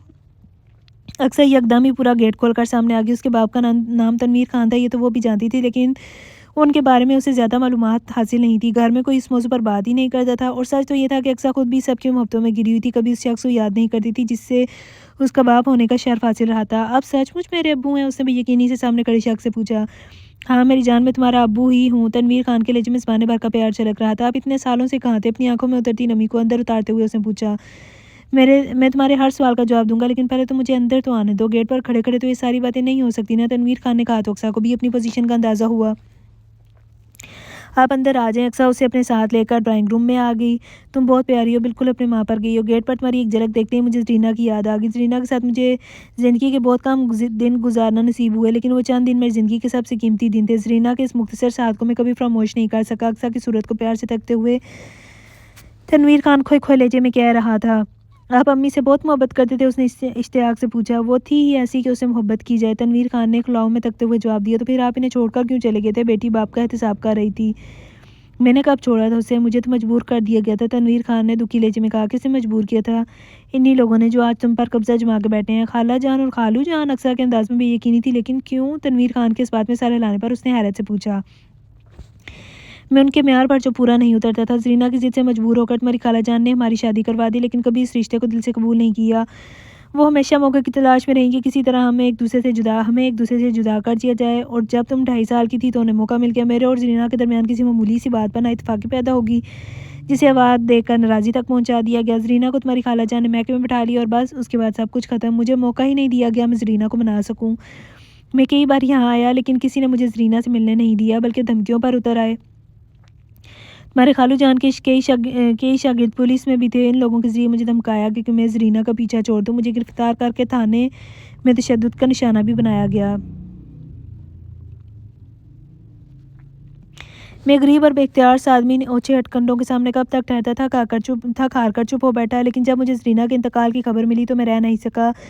मैं एक बार फिर हिम्मत करके यहाँ आया, लेकिन इन लोगों ने धीखे देकर मुझे यहाँ से निकलवा दिया। मैं बहुत तड़पा, बहुत फरियाद की कि मुझे मेरी बीवी का आखिरी दीदार तो करने दो, लेकिन ज़ालिमों ने मेरी एक ना सुनी। बाद में भी मैंने यहाँ के चक्कर लगाए कि बीवी नहीं रही तो कम से कम मेरी औलाद तो वापस कर दो, लेकिन उन लोगों के कानों पर जूं तक नहीं रेंगी। एक बार फिर मेरे साथ पुलिस थाने का खेल खेला गया, लेकिन फिर मैं हिम्मत हार गया। लेकिन तुम्हारी मोहब्बत, तुमसे मिलने की तड़प हमेशा मेरे दिल में कायम रही। अभी कुछ रोज़ कबल मुझे मालूम हुआ है कि मीना बेगम का इंतकाल हो गया, तो मेरे दिल में एक उम्मीद सी पैदा हुई कि शायद अब तुमसे मुझे मिलने का मौका मिल जाए। मैंने मुकर्रम अली से इस सिलसिले में रब्ता किया, लेकिन उन्होंने मुझे तुमसे मिलने की इजाज़त नहीं दी। लेकिन मैं तुम्हारा बाप हूँ, मेरा दिल तुम्हारे लिए तड़पता है। इसीलिए मैं एक खोज लगाने के बाद कि किस वक्त तुम घर में अकेली होती हो, आज इस वक्त तुमसे मिलने आया हूँ।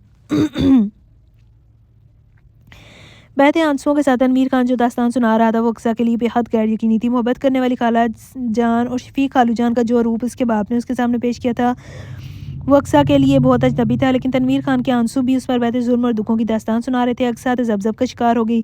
मैं जानता हूँ कि तुम्हें आसानी से मेरी बात की यकीन नहीं आएगा, लेकिन जो सच है वो मैंने तुम्हें बता दिया। तुम यहाँ खुश रहो। मैं तो बस अपनी मोहब्बत से मजबूर होकर एक नज़र तुम्हें देखने चला आया था। डर था कि कहीं तुम्हें देखने की आरज़ू इस टूटे फूटे दिल में लिए ही इस दुनिया से ना चला जाऊँ। तनवीर खान ने अक्सा की आंखों में मौजूद बेयकीनी पा ली थी। अच्छा बेटी, चलता हूँ, लेकिन तुमसे बस इतनी इल्तिजा है कि अगर कहीं इसे बाप के मरने की इतला सुनो तो जनाजे में ज़रूर आ जाना। ये दिल जो सारी ज़िंदगी दर्द सहता है, शायद वक्त रुखसत ही कुछ खुशी पा ले। अब आप ऐसी बातें मत करें। खून की कशिश ने भला आखिर जोश मारा।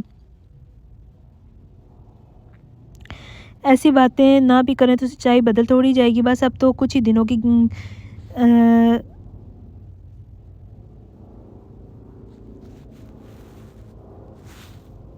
बस अब तो कुछ ही दिनों की बात है, जाने कब फरिश्ता अजल हमारी रूह कब्ज़ करने आ पहुँचे। तनवीर खान ने बड़े हसरतज़दा अंदाज में कहा। क्या हुआ है आपको? अक्सर ने लरजती हुई आवाज़ में पूछा। कुछ नहीं हुआ, बस ये दिल ही हौसला छोड़ बैठा है, अब साथ निभाने को तैयार नहीं होता। डॉक्टर्स कहते हैं ये कब काम करना बंद कर दे, कुछ मालूम नहीं। अपना सीना सहलाते हुए तनवीर खान ने कमज़ोर सी आवाज़ में बताया तो अक्सर तड़प सी गई। सामने खड़ा शख्स उसका बाप था, और वो 20 साल में कि उसके बाप के पास ज़िंदगी की मोहलत ख़त्म हुई जा रही थी। तुम्हें देख लिया, तुमसे चंद बातें कर ली, बस ये समझो कि मेरी ज़िंदगी की एक बहुत बड़ी तमन्ना पूरी होगी। अब मौत आ भी जाए तो मैं तुम्हारी प्यारी सूरत अपनी आंखों में बसाकर खुशी से जान दे दूँगा। तनवीर खान ने गुलोगेर लहजे में कहा, आप फिर कब आएंगे मुझसे मिलने? तनवीर खान ने उसके सर पे हाथ रखा तो वो रंधी हुई आवाज़ में उससे पूछने लगी, तुम दोबारा मुझसे मिलना चाहती हो? तनवीर खान पर शादी हमारी किसी कैफियत आ रही होगी। अक्सर ने बहुत तेज़ी से सारा लाकर उसे इस बात में जवाब दिया। मेरी बेटी कहेगी तो मैं रोज़ाना भी उसे मिलने यहाँ आ सकता हूँ। तनवीर अली ने जोश से कहा, मैं कल आपका इसी वक्त इंतज़ार करूँगी। मैं ज़रूर आऊँगा। अगर मौत भी रास्ते में आ खड़ी हुई तो इसे भी हरा कर आ जाऊँगा। तनवीर खान ने पुरजोश अंदाज में वादा किया। अक्सर गेट तक इन्हें रुखसत करने गई और वहाँ खड़ी होकर उन्हें तब तक देखती रही जब तक वो गली का मोड़ मुड़कर उसकी नज़रों से ओझल ना हो गए।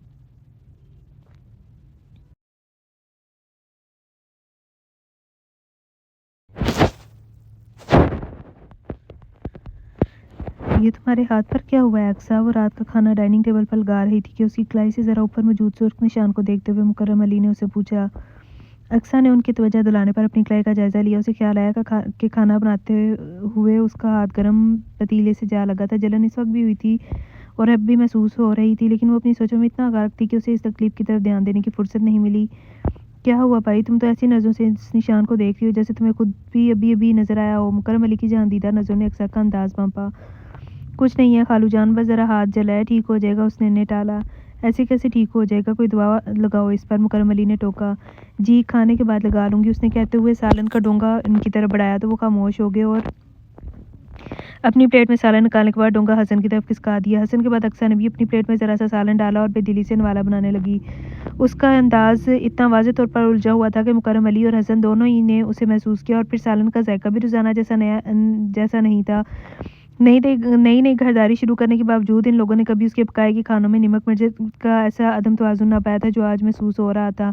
साफ ज़ाहिर था कि खाना शदीद ज़हनी इंतशार के साथ पकाया गया है। दोनों ने जल्दी खाने से हाथ खींच लिए। अक्सर जिसने खुद मुश्किल 2-3 वाले लिए थे, इस बात को महसूस भी नहीं कर सकी कि वो जिस कैफियत में थी उसमें तो शायद उसने सालन का जायका भी सही से महसूस नहीं किया था।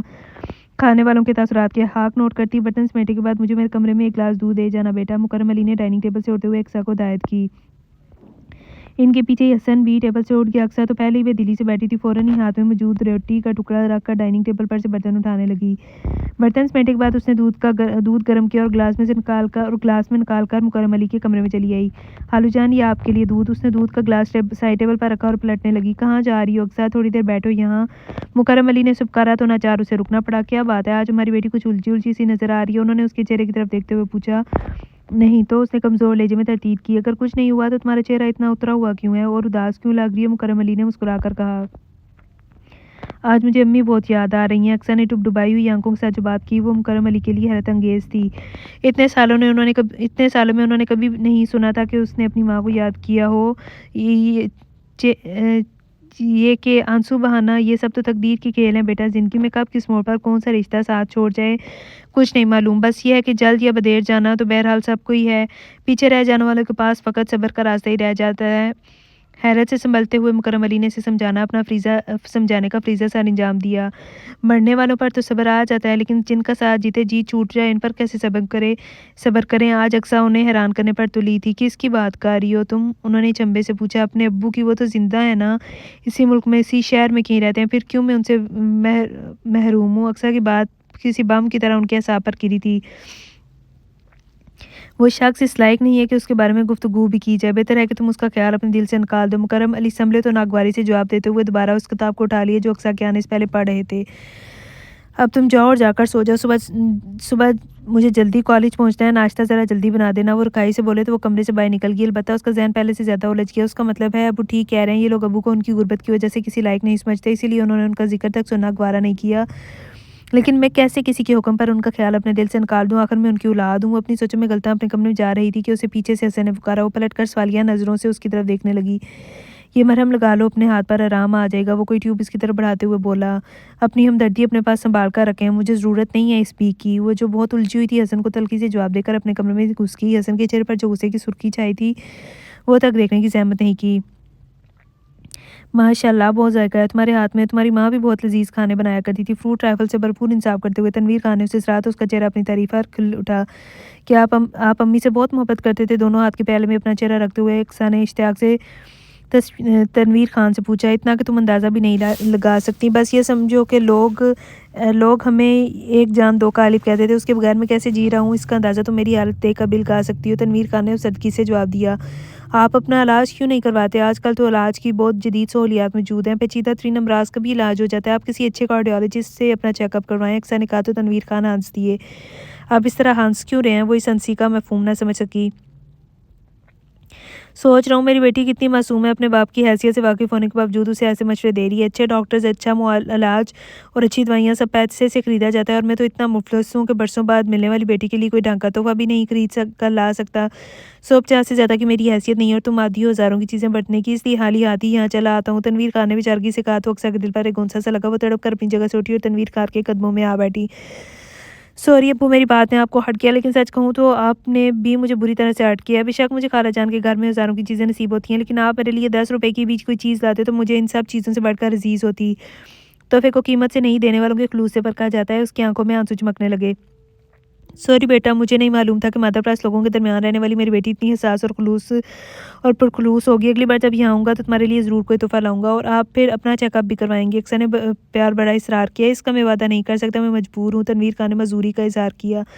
आप पैसों की वजह से ऐसा कह रहे हैं। तनवीर खान ने इस बात में सर हिलाया। ये कोई इतना बड़ा मसला नहीं है, आप बस 5 मिनट मेरा इंतज़ार करें। इतना कहकर वो कमरे से बाहर निकल गई। अपने कमरे में आकर उसने अलमारी खोली। कपड़ों की तह के नीचे कई नोट दबे हुए थे। ये वो रुपए थे जो इसे घर के अफराद की तरफ से वक्तन फ़वक्तन जेब खर्च के तौर पर मिला करते थे, लेकिन अमूमन इस रकम को खर्च करने की नौबत ही नहीं आती थी। इसकी तमाम ख्वाहिशात और ज़रूरियात उसके कहने से पहले ही पूरी कर दी जाती थी, इसलिए उसके पास अच्छी खासी रकम जमा हो गई थी। अक्सर की याददाश्त के मुताबिक वो कोई 20,000 के करीब रकम थी।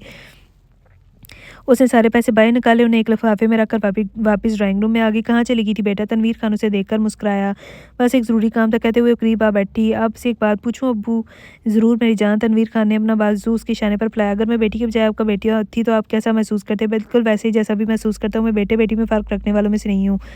अगर तुम्हारी माँ ज़िंदा होती तो तुम्हें बताती कि तुम्हारी पैदाइश पर मैं किस कदर खुश हुआ था। तुम्हारे लिए मैं और तुम्हारी अम्मी मिलकर बहुत ऊंचे ऊंचे ख्वाब देखा करते थे, और ख्वाब देखते हुए हमने कभी नहीं सोचा था कि हमारी बेटी हो। तुम बस हमारी औलाद थी जिससे हमने अपनी उम्मीदें और तवक्कात वाबस्ता कर ली थी, लेकिन हमारी किस्मत की खराबी कि हम दोनों मिलकर अपने ख्वाबों को परवान न चढ़ा सके। मैं वादा करती हूँ अब्बू कि मैं आपके हर ख्वाब को पूरा करके दिखाऊंगी, लेकिन अभी आपको अपना दावा साबित करना होगा कि आप बेटे और बेटी में कोई फ़र्क नहीं समझते। अक्सर ने कहा। वो कैसे? आपको ये रखना होगा बगैर कोई सवाल किए, बिल्कुल उसी के हक के साथ जैसा आप अपने बेटे की कमाई पर महसूस करते थे। अक्सर ने ब्राउन लिफाफा तनवीर खान के हाथ में रखा। लेकिन बेटा, उसने हिचकिचाहट कम ज़ाहिर रखी है। कोई लेकिन वेकिन नहीं, आपको ये रखने होंगे, अपना चेकअप भी करवाना होगा, वरना मैं आपसे नहीं मिलूंगी। अक्सर ने धमकी दी। ये बात कहकर तुमने मुझे मजबूर कर दिया बेटा। मैं इतने बरसों बाद मिलने वाली अपनी बेटी से जुदाई कैसे बर्दाश्त कर सकता हूँ? तनवीर खान ने जैसे बहुत मजबूरी के आलम में हाकिल लिफाफा अपनी जेब में रखा था। अक्सर ने खाली खाली निगाहों से अपने सामने रखे राइटिंग पैड को देखा। सफ़ेद कागज़ पर महज अड़ी तिरछी लकीरें खींची हुई थी। पिछले 1 घंटे से वो इस कोशिश में थी कि मैथ्स के चंद सवालों की प्रैक्टिस कर ले, लेकिन उसका ज़हन इस कदर मुंतशिर था कि वो कुछ भी नहीं कर पा रही थी। उसकी ज़िंदगी अचानक ही बहुत क्या उसकी ज़िंदगी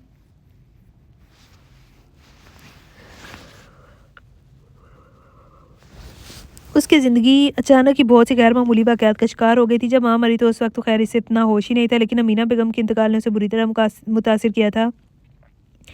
वो इस सदमे से संभली नहीं थी कि अचानक उसका निकाह हसन से कर दिया गया। हसन, जिसे उसने कभी उस निगाह से नहीं देखा था, और वो ये भी जानती थी कि हसन भी उसके लिए अपने दिल में कोई जगह नहीं रखता था। उसका मेयार बहुत ऊंचा था। वो अपने लिए एक आइडियल लड़की की तलाश में था, लेकिन खालू जान ने ज़बरदस्ती उसे अक्सर के साथ बांध दिया। मजबूरी का ये रिश्ता तो वो शायद सारी ज़िंदगी निभा देता, लेकिन अक्सर को अपना आप बहुत हकीर महसूस होता था। वो ज़बरदस्ती हसन के सर पर थोप थी। ये एहसास उसे इस रिश्ते को कबूल करने नहीं दे रहा था, और अब अचानक बाप का चले आना एक और इम्तिहान था, जो अपने साथ माजी से मुतल्लिक बहुत से इंकशाफात लेकर आया था। मीना बेगम और बाकी घर वालों की मोहब्बत को देखते हुए तनवीर खान की बातों पर यकीन करना मुश्किल था, लेकिन अक्सर के इल्म में ऐसे कई वाक़यात थे जहाँ तबकाती फ़र्क ने ऐसी कहानियाँ जन्म दी। ख़ानदानी और वज़ादार दिखाई देने वाले लोग माशी तौर पर कमज़ोर शख्स को अपने ख़ानदान का हिस्सा तस्लीम करने से अमूमन गुरेज़ करते हैं। अक्सर को इन लोगों की तरफ से जो प्यार मिला था, उसके पेश नज़र वो अपने बाप के साथ की जाने वाली ज़्यादती के लिए किसी का एहतसाब करने की ज़रूरत तो नहीं रखती थी, लेकिन उसे अपने बाप से मिलने का हक़ हासिल था, और इस हक़ से वो हरगिज़ दस्तबरदार होने के लिए तैयार नहीं थी। तनवीर खान का ख्याल आती उससे फिर से ये बात याद आई कि जिस दिन उसे रकम दी थी, उस दिन के बाद से तनवीर खान ने उसे अपनी शक्ल दोबारा नहीं दिखाई दी। वो तशवीश का शिकार होने लगी। तनवीर खान को अस्पताल जाना था चेकअप के लिए, और अक्सर डर रही थी कि कहीं बहुत परेशानी वाली बात ना हो। इतने बरसों बाद मिलने वाले बाप को खोने का हौसला नहीं था। उसमें बाप की खैरियत की तरफ से परेशानी के बाद उसका उलझा हुआ ज़हन मज़ीद उलझ कर रह गया, यहाँ तक कि वो अपने सबसे अहम मकसद के असूल के लिए भी ज़हन को मरकूज़ नहीं रख पा रही थी। कहाँ थे आप 2 दिन से? मैं इतनी बेचैनी से आपका इंतज़ार करती रही, लेकिन आप आए नहीं। तीसरे दिन तनवीर खान अपने मखसूस टाइम पर मिलने आया तो अक्सर ने बेकरारी से कहा, सॉरी बेटा, मुझे एहसास था कि तुम मेरा इंतज़ार कर रही हो, लेकिन ना आने का सबब भी तुम्हारी ख्वाहिश ही थी। तुमने कहा था अपना चेकअप ज़रूर कहूँ, तो बस इसी सिलसिले में मसरूफ़ रहा। डॉक्टरों ने तो तुम्हें मालूम ही है, बस लगे रहे कि ये टेस्ट करवा लो, वो टेस्ट करवा लो। इसी भागदौड़ में यहाँ नहीं आ सका। तनवीर खान ने चट माज़रत करते हुए अपने ना आने की वजह बयान की। फिर क्या कहा डॉक्टर ने? उसने फ़िक्रमंदी से पूछा। बताता हूँ, लेकिन पहले कुछ खाने पीने के लिए तो ले आओ। रात से कुछ नहीं खाया। अगर तुमसे मिलने जाऊँगा तो बस तुम्हारे हाथ का बना हुआ खाना ही जी भर के खाऊँगा। मैं भी लेकर आती हूँ। वो फ़ौरन ही ड्राइंग रूम से बाहर निकल गई। तनवीर खान इसे देखता रहा। वो शक्ल सूरत में ही नहीं बल्कि मासूमियत में भी अपनी माँ का परतोती। अब 2 दिन से नहीं आया, इसलिए मैंने आज परेशानी में कोई ख़ास एहतमाम भी नहीं किया। बस आज जो कुछ पका था उसके साथ गरम-गरम फुलके बनाकर ले आई हूँ। आप इतनी देर से भूखे नहीं होते तो कुछ वक़्त लगाकर कोई जल्दी से बन जाने वाली डिश तैयार कर लेती। 10 मिनट बाद अक्सर भरी हुई ट्रे के साथ वापस आई और तनवीर खान के सामने टेबल पर रखते हुए बोली, अक्सर बाजी, मैंने बड़े साहब और हसन भाई के मैले कपड़े उनके कमरे से निकाल लिए हैं। अगर आपको भी अपने कपड़े धुलवाने हैं तो बता दें। मुलाजमा ने ड्राइंग रूम के दरवाजे पर आकर अक्सर को पुकारा। मेरे कपड़े तो नहीं, अलबत्ता ऐसे करो, अलमारी से नई बेडशीट निकाल कर मेरे बेड पर बिछा दो और पहले वाली धो दो। अक्सर ने उसे हदायत दी तो वो सर हिलाते हुए वापस मुड़ गई। ये मेरे यहाँ आने के बारे में किसी को बता तो नहीं देगी? तनवीर खान जो मुलाजमा को गौर देख रहा था, उसके जाने के बाद अक्सर से पूछने लगा। बिल्कुल नहीं, अव्वल तो ये दोपहर में खालू जान की कॉलेज वापस आने से पहले ही चली जाती है, दूसरा मैंने खुद भी इसे मना कर रखा है। ये फ़िलहाल किसी को आपकी आमद के बारे में नहीं बताएगी। अक्सर ने तसल्ली दी। कैसी ख़राब किस्मत है मेरी, अपनी सगी बेटी से चोरों की तरह मिलने आना पड़ता है। हसरत लहजे में कहते हुए तनवीर खान ने प्लेट पर खिसकाई। आपने ही मना कर दिया, वरना मैं तो हरगिज़ इस बात को नहीं छुपाती। अगर आप मेरे बाप हैं, आपको हक़ है मुझसे मिलने का। अक्सर ने ज़ोर से कहा। नहीं बेटा, ये गलती हरगिज़ ना करना, वरना ये लोग अपने पुराने हथकंडों पर उतर आएंगे। मैं जवाब में इनका मुकाबला नहीं कर सका, और अब इस बुढ़ापे और कमज़ोरी में कैसे इनके सामने टिक सकूँगा। तुम्हारे खालू को पता चल गया तो वो मुझसे तुमसे मुलाकात के 2 घंटे की खुशी भी छीन लेंगे। तनवीर खान के लहजे में बेबसी थी, जिसने अक्सर के दिल को गुस्से और शिकवे से भर दिया। आप फ़िक्र ना करें, जैसा आप कहेंगे वैसा ही करूँगी, लेकिन आप खुद पर बोझ ना डालें और मुझे बताएं कि डॉक्टर ने आपकी तबीयत के बारे में क्या कहा है। डॉक्टर का ख्याल है कि मेरा इलाज सिर्फ बाईपास ही है, और तुम तो जानती हो कितना महंगा इलाज है। 2.5-3 लाख कम से कम चाहिए ही होंगे। इतनी बड़ी रकम मैं कहाँ से लाऊँ? बस इसीलिए सब्र कर लिया है। तनवीर खान ने बेचारगी से कहा तो अक्सर भी सोच में पड़ गई। चंद हज़ार की बात होती तो वो किसी न किसी तरह इंतज़ाम कर लेती, लेकिन ये जो लाखों का मामला था, ये इसके इख्तियार से बाहर था। तुम क्यों उदास होगी बेटा? उदासी दूर करो अपने चेहरे से और देखो मैं तुम्हारे लिए क्या लाया हूँ। तनवीर खान ने अपने साथ लाया हुआ डब्बा अक्सर की तरफ बढ़ाया। डब्बे में जर्द रंग की कांच की चूड़ियाँ थी, जिनके साथ सुनहरी चूड़ियाँ मिलाकर सेट बनाया हुआ था। अभी पहन कर दिखाओ मुझे चूड़ियाँ, देखूँ तो मेरी बेटी के हाथ में कैसी लगती हैं। अक्सर ने चूड़ियों का रंग और डिज़ाइन अपने मिजाज से मेल न खाने के बावजूद महज बाप का दिल रखने के लिए चूड़ियाँ पहन ली। माशाअल्लाह, इन मामूली चूड़ियों की किस्मत जागी मेरी बेटी के हाथों में जाकर। उसने सुरात वो खिल उठी। अच्छा बेटा, चलता हूँ, कल तो छुट्टी का दिन है, सब लोग घर पर होंगे, इसलिए मैं नहीं आ सकूँगा, लेकिन परसों मेरा तुमसे वादा है, परसों मैं ज़रूर तुमसे मिलने आऊँगा। तनवीर खान ने इजाज़त चाहिए तो अक्सर हसरत से उसे जाता हुआ देखने लगी। वो बाप जो भी चंद दिन पहले उसकी ज़िंदगी में आया था, न जाने कब उसका साथ छोड़कर उस दुनिया से चला जाता, कुछ मालूम नहीं था। उसे बहुत शिद्दत से अपनी बेबसी का एहसास हो रहा था। तुम रेस्ट करो, आज खाना मैं बना देती हूँ। अब्बू कह रहे थे कि शायद अक्सा की तबीयत ठीक नहीं है, बहुत थकी थकी और परेशान सी दिखाई दे रही है। हस्ब मामूल निदा वीकेंड पर आई। अक्सा खाने की तैयारी के लिए किचन में है तो निदा भी उसके पीछे चली आई। थैंक यू निदा बाजी, आजकल वाकई में बिल्कुल भी अच्छा खाना नहीं पका रही। अच्छा है आज आप खाना पका दें तो सब लोग ढंग से पेट भर कर खाना खा लें। अक्सा फ़ौरन ही पीछे हट गई। पुलाव और चिकन कढ़ाई पका लेते हैं, क्या ख्याल है? निदा ने राय मांगी। जैसे आपकी मर्ज़ी, अक्सा ने अंदाज में बेदिली से कहा था। क्या कोई परेशानी है? अक्सर निदा ने बगौर उसकी तरफ देखते हुए कहा। नहीं, बस वो रिजल्ट शीट की टेंशन है, पता नहीं कैसे मार्क्स आएंगे, फिर टेस्ट के लिए भी अच्छी तरह तैयारी नहीं हो पा रही, तो मुझे थोड़ा डिप्रेशन हो रहा है। अक्सर ने नजरें चुराते हुए बहाना बनाया। अल्लाह ने चाहा तो तुम्हारे मार्क्स अच्छे होंगे। रही टेस्ट की तैयारी, तो अगर ज़्यादा मुश्किल आ रही है तो हसन से कहा हुआ तुम्हारी हेल्प कर देगा। निदा ने इसके बहाने को साथ जाना था, इसलिए तसल्ली देने के साथ साथ मशवरे से भी नवाजा। मुश्किल तो खैर कोई नहीं है, बस यूं ही ज़रा दिल नहीं लग रहा है पढ़ाई में, इसलिए तैयारी नहीं हो पा रही। उसके ग्रेज पर निदा के होंठों पर मुस्कुराहट में चलने लगी। ये वही अक्सा थी जो दिन रात हसन के गले का हार बनी रहती थी, और अब रिश्ता बदला तो वो हसन से मुखातिब होते हुए भी झिझकती थी। आप माइंड ना करें निदा बाजी, तो मैं कुछ देर अपने कमरे में जाकर स्टडी कर लूँ। अक्सा ने निदा के होंठों की मुस्कुराहट देख ली थी और इसका महफूज समझकर झींप सी गई थी, इसलिए किचन से फरार की राह ढूंढी। बिल्कुल, मैंने तो तुमसे पहले ही कहा था मैं खाना पका दूंगी। अगर आप तुम मुझे नान समझकर खुद ही तकल्लुफ़ से काम ले रही हो तो इसमें मेरा क्या कसूर? नहीं था। एक बार फिर इसे चेहरे से बाज नहीं आई। वो बिना कोई तासुर चेहरे पर लाए जल्दी से किचन से बाहर निकल गई। दोबारा वो कमरे से तभी बाहर निकली जब निदा ने उसे खाने के लिए आवाज़ दी थी। बेटा, खाना खाने के बाद तुम तीनों मेरे कमरे में आना, मुझे तुम लोगों से कुछ ज़रूरी बातें करनी है। सब लोग डाइनिंग टेबल पर जमा हुए थे। मुकर्रम अली ने इन तीनों से कहा। खैरियत तो है ना अबू? तीनों की नुमाइंदगी करते हुए निदा ने मुकर्रम अली से पूछा। हाँ हाँ, बिल्कुल खैरियत है, बस एक अहम जिम्मेदारी है मेरे सर पर, जिसे मैं आज अदा करना चाहता हूँ। मुकर्रम अली ने विशासत से जवाब दिया तो वो लोग कतरे मुतमिन हो गए। निदा के बच्चों की शौकियों ने भी माहौल को ज़्यादा देर संजीदा नहीं रहने दिया था, और खाना खुशगवार मूड में रगबत से खाया गया। यूं भी आज बहुत दिनों बाद इस घर में ढंग का खाना पका था। अक्सा खुद भी इस फार को महसूस कर रही थी और दिल ही दिल में कदर शर्मिंदा भी थी। इसलिए जब खाने के बाद बर्तन समेट कर वो निदा किचन में आई तो वो निदा से बोली, आप जाए निदा बाजी, चाय मैं बना लूँगी। और फिर इसने बहुत लगन और ध्यान से चाय बनाई थी। ज़बरदस्त अक्सा बेटे, आज तो तुमने दिल ही कुछ कर दिया। इससे सबको चाय सर्व की तो मुकर्रम अली ने पहला घूंट लेते ही इसे सराहा। इस वक्त वो सब मुकर्रम अली के कमरे में मौजूद थे। बच्चों को निदा ने कंप्यूटर पर कोई गेम लगाकर मसरूफ़ कर दिया था। सॉरी खालू जान, मुझे एहसास है कि पिछले चंद दिनों से मैं अच्छा खाना नहीं पका रही। अक्सर ने लगे हाथों अपनी कुताही का एतराफ़ करते हुए माजरत कर ली। अरे नहीं बेटा, ये कोई ऐसी बड़ी बात नहीं जिसके लिए माजरत की जाए। कभी कभी ऐसा हो जाता है। तुम्हारी खाला मरहुमा भी यूं तो बहुत शानदार खाने पकाती थी, लेकिन कभी मिजाज बरम हो या इन्हें कोई परेशानी हो तो फिर सारा अताब खाने पर ही आता था। मुकर्रम अली ने मुस्कुराते हुए कहा, और फिर निदा से बोले, निदा बेटा ज़रा लॉकर खोलकर इसमें से सुर्ख रंग की थैली तो निकालो। निदा ने उनके हुक्म की तामील की और इनसे चाबियां लेकर लॉकर में से सुर्ख मखमली थैली निकाल कर उनके सामने रखी। इस थैली में तुम्हारी अम्मी के ज़ेवरात है। अपनी ज़िंदगी में उन्होंने मुझसे इस ख्वाहिश का इजहार किया था कि ज़ेवरात तुम तीनों के दरमियान तकसीम होंगे। मुकर्रम अली ने थैली खोलकर इसमें से ज़ेवरात निकालते हुए कहा, शरण बेटी का हिस्सा बेटे से निस्फ होता है। निदा और अक्सा हमारी 2 बेटियां और हसन एक बेटा। मैंने कल ज्वेलर के पास जाकर ज़ेवरात की मालियत का अंदाज़ा करके इन्हें 4 हिस्सों में तकसीम करवाया था। 2 हिस्से हसन के और 1 हिस्सा तुम दोनों का। मुकर्रम अली ने प्लास्टिक की थैलियों में को अलग अलग करके रखे 4 हिस्से इन तीनों के सामने रखे। अक्सा बेटा, हसन की मनकूआ होने की हैसियत से इसके हिस्से के ज़ेवरात भी तुम्हें मिलेंगे, यानी तुम ऐसी हकीकत में तीनों हिस्सों की मालिक बन जाओगी। इसलिए अगर मैं इंतखाब को हक निदा को दूँ तो तुम्हें एतराज़ तो नहीं होगा? मुकर्रम अली ने अक्सा से पूछा तो इसने फ़ौरन ही नफ़ी में सर हिलाया। मुझे ज़ेवरात वगैरह का इतना कोई शौक़ तो नहीं, लेकिन अम्मी जान की कोई निशानी मेरे पास हो इसलिए मैं अपना हिस्सा ज़रूर लूँगी। निदा ने वो हिस्सा मुंतखब किया जिसमें मीना बेगम का जुड़ाओ ग्लोबंद था मौजूद था। हसन ने सारी कार्रवाई के दौरान खामोश बैठा रहा था। मकान में भी तुम चारों का हिस्सा इसी तरह है। अपनी ज़िंदगी तक इस मकान को बिकने नहीं दूंगा। बाद में हसन की मर्ज़ी कि वो इसको बेचकर तुम्हारा हिस्सा दे दे या खुद इस घर में रहते हुए इस घर की जो घरेलू मार्केट वैल्यू हो इसके मुताबिक तुम्हारे हिस्से की रकम तुम्हें अदा कर दे। आप इस तरह क्यों कह रहे हैं अबू? अल्लाह आपका साया हमारे सरों पर कायम रखे। हमें नहीं चाहिए ये हिस्से बखरे। मुकर्रम अली की बात पर निदा रुहानसी होगी। दिल छोटा मत करो बेटा, मैं तुम लोगों में अपने एहसासों की तकसीम कर रहा हूँ। इसका मतलब ये नहीं कि मैं अपनी ज़िंदगी से मायूस हो गया हूँ, बल्कि ये तो एक शरीफ रीज़ा है। माँ बाप को अपनी ज़िंदगी में ये तमाम फ़ैसले कर लेने चाहिए ताकि इनके बाद इनकी औलादों में इन मामलात में तनाज़ा ना हो। बतौर मुसलमान तो हर शख्स का फ़र्ज़ बनता है कि वो अपने पास मौजूद माल से मुतल्लिक़ अपनी ज़िंदगी में वसीयत कर दे। कहते हैं मोमिन पर 2 रातें अगट्ठी ऐसी नहीं गुजरनी चाहिए कि इसने अपने माल के बारे में वसीयत ना की हो।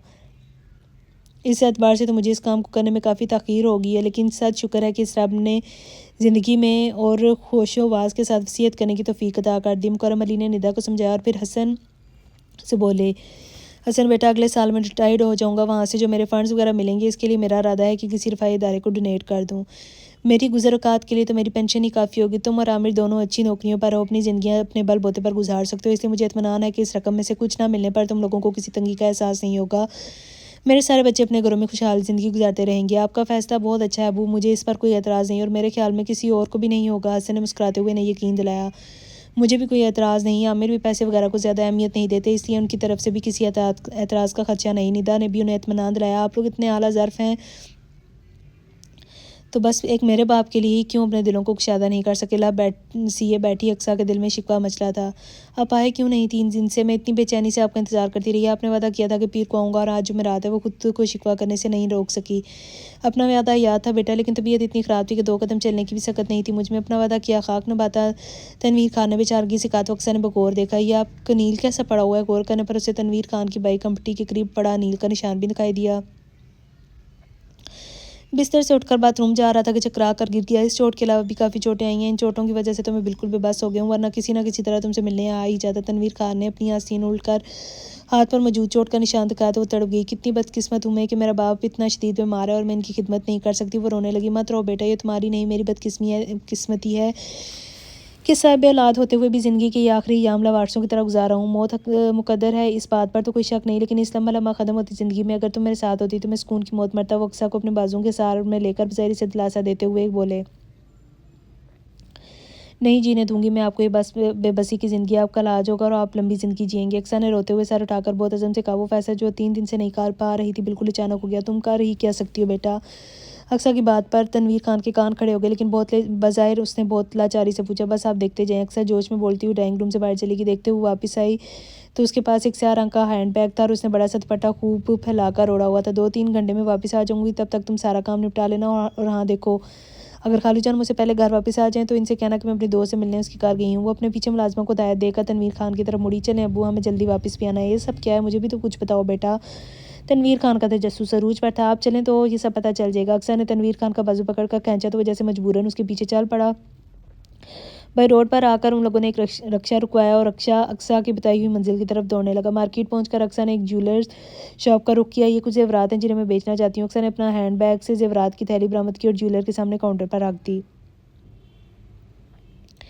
आप शायद इन्हें बेचकर नए डिज़ाइन के जेवरात खरीदना चाहती हैं? ज्वेलर ने जेवरात का जायज़ा लेने के बाद अंदाज़ा लगाते हुए अक्सा से पूछा। जी नहीं, मुझे कुछ रकम की ज़रूरत है, इसलिए मैं इन जेवरात को बेचना चाहती हूँ। अक्सा ने उनके अंदाजे की तरदीद की। रसीदें तो होंगी आपके पास इन ज़ेवरात की? ज्वेलर ने कुछ मुहतात अंदाज में पूछा। जी बिल्कुल। अक्सर ने अपनी बैग से रसीदें भी निकाल कर सामने रखी तो मुतमिन हो गया।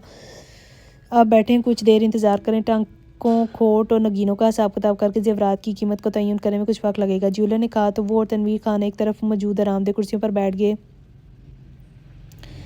खिलाफ तोका तनवीर खान बिल्कुल खामोश था। उसने अब तक की कार्रवाई में कोई दखल नहीं दिया था। ज्वेलर शॉप में इन लोगों को तोका से कुछ ज़्यादा वक्त लग गया। घड़ी की तेज़ी से भागती सुइयों ने अक्सर को एहसास दिलाया कि मुकर्रम अली घर वापस आ चुके होंगे, लेकिन वो मुतमिन थी कि मुलाजमा को पहले ही अपने तखीर से आने की सूरत में बहाना बनाकर बताई होगी। 1,75,000 कीमत बनती है इन ज़ेवरात की। ज्वेलर ने बताया तो अक्सर के चेहरे पर कुछ मायूसी छा गई। ये रकम इसकी उम्मीद और ज़रूरत दोनों के मुकाबले में काफ़ी कम थी, लेकिन क्या ही किया जा सकता था। उसने आमिर बनते हुए ज्वेलर को पेमेंट देने का अंदिया दिया।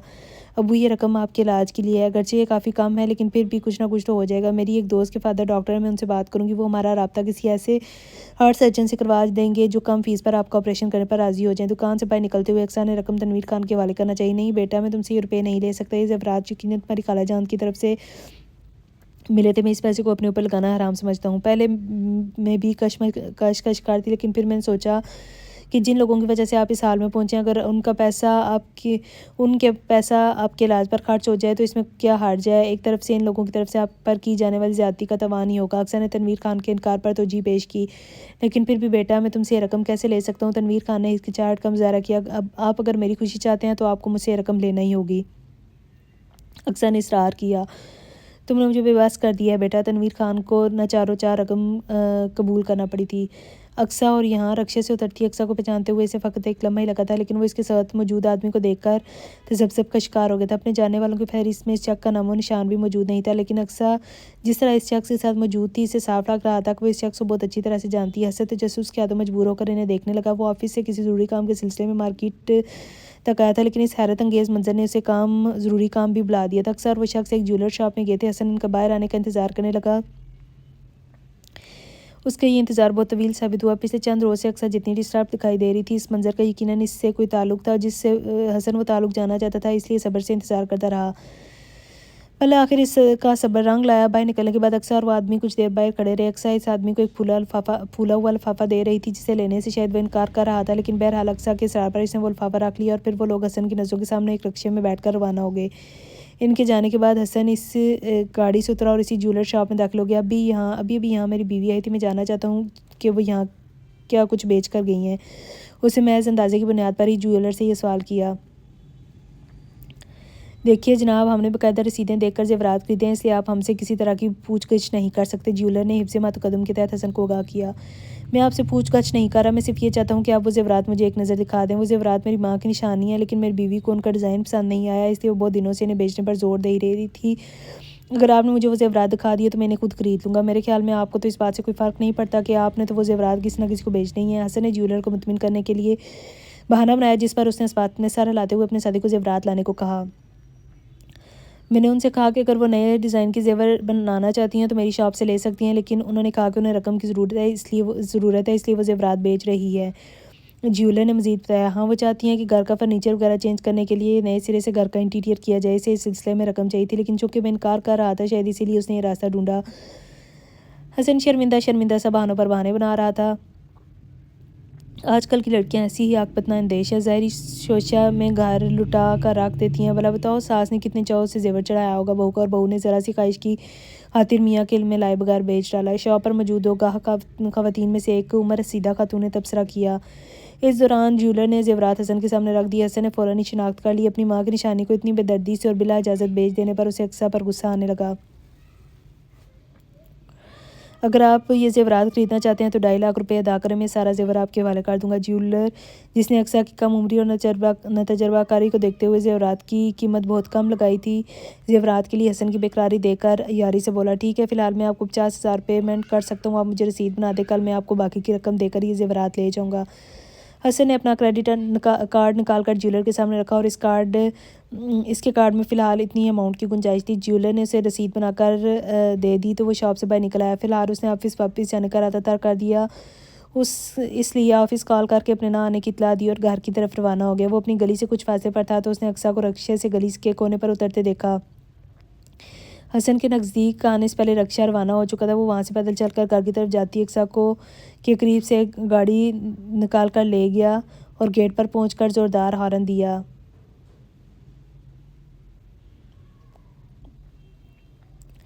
अक्सा ने हसन की गाड़ी को तेज़ी से अपने बराबर से गुजरते देखा और दक से रह गई। उसे अंदाज़ा नहीं था कि हसन ने उसे तनवीर खान के साथ रक्शे से उतरते देख लिया होगा। उसका दिल बुरी तरह से धड़कने लगा। अभी वो खुद में हसन का सामना करने की हिम्मत नहीं पा रही थी। वो मरे मरे कदमों से घर की तरफ बढ़ने लगी। उसकी गेट तक पहुंचने से कबल ही गेट खुल चुका था और हसन गाड़ी अंदर ले गया।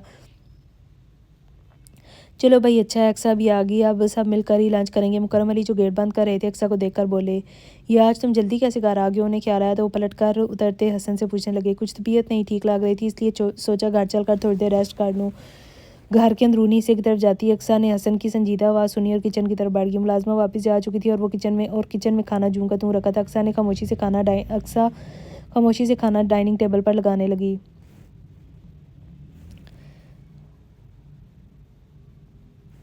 बड़ी सख्त भूख लग रही है, लेकिन अकेला था इसलिए खाने का दिल नहीं चाह रहा था। अच्छा है तुम दोनों आ गए, अब साथ मिलकर खाना खाएंगे। मुकरम अली ने एक बार फिर इन दोनों की आमद पर खुशी का इजहार किया।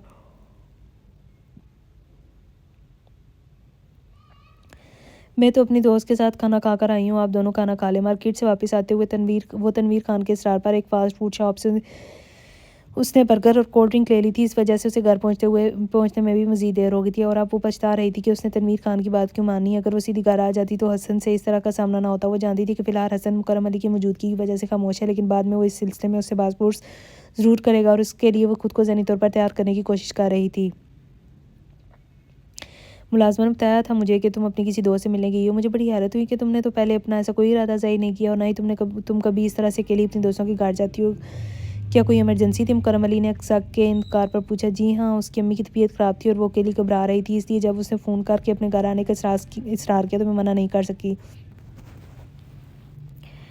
अक्सा ने बहाना बनाया, लेकिन उसके चेहरे से घबराहट साफ वाज़ेह हो रही थी, साफ जाहिर थी, जिसे हसन ने बतौर ख़ास नोट किया। अच्छी बात है, ज़रूरत के वक्त दोस्त ही दोस्त के काम आते हैं। अक्सर की घबराहट को नोट तो मुकरम अली ने भी किया, लेकिन वो यही समझे कि वो बिना इजाज़त जाने पर खौफ से घबरा रही थी, इसलिए उसकी तशवीश के लिए नरम लहजे में बोले। लेकिन हसन की खुद पर जमी निगाहों को महसूस करती अक्सा को माथे पर उभरने वाले पसीने के कतरों को बार बार टिश्यू पेपर से साफ करना पड़ रहा था।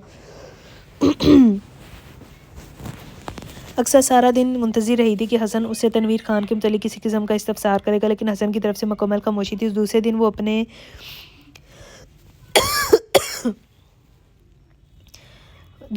मामूल के मुताबिक ऑफिस नहीं गया था। अक्सर डरती रही कि कहीं उसकी मौजूदगी में तनवीर खान उससे मिलने ना आ जाए, लेकिन खैर रही, हसन अपने मामूल से तकरीबन 1 घंटा लेट घर से रवाना हुआ था। इस दौरान काम वाली लड़की ने आकर सफाई वगैरह का काम शुरू कर दिया था। जब वो सफाई के लिए हसन के कमरे में गई तो हसन ने उससे कुछ सवालात किए थे। हसन के सख्त लहजे और की वजह से मुलाजमा को उन सवालों के ठीक ठीक जवाब देने पड़े थे, लेकिन ये बात अक्सा के इल्म में नहीं आ सकी थी। तनवीर खान अपने मामूल के वक्त पर अक्सा से मिलने आया और उसने आती अक्सा के चेहरे से उसकी परेशानी को भांप लिया था। क्या बात है, आज मेरी गुड़िया के चेहरे पर रोज़ाना जैसी रौनक नहीं? उसने पूछा तो कल के वाक़े के बारे में तनवीर खान को आगाह करने लगी। मेरा ख्याल है इसने तुम्हें और मुझे एक साथ रक्शे में नहीं देखा होगा, या फिर हो सकता है कि देखा भी हो तो ये ख्याल किया हो कि तुम्हारी दोस्त के घर से कोई तुम्हें छोड़ने आया है, इसलिए इसने तुमसे किसी किस्म की पूछताछ नहीं की। पूरी बात सुनने के बाद तनवीर खान ने ख्याल ज़ाहिर किया तो जो किसी हद तक अक्सा को भी दुरुस्त महसूस हुआ। बहरहाल अगर तुम्हें परेशानी है तो आइंदा मैं यहाँ आने से पहले तुम्हें फ़ोन कर लिया करूँगा, ताकि अगर कोई घर में मौजूद हो तो मुझे बता दो, मैं यहाँ ना आऊँ।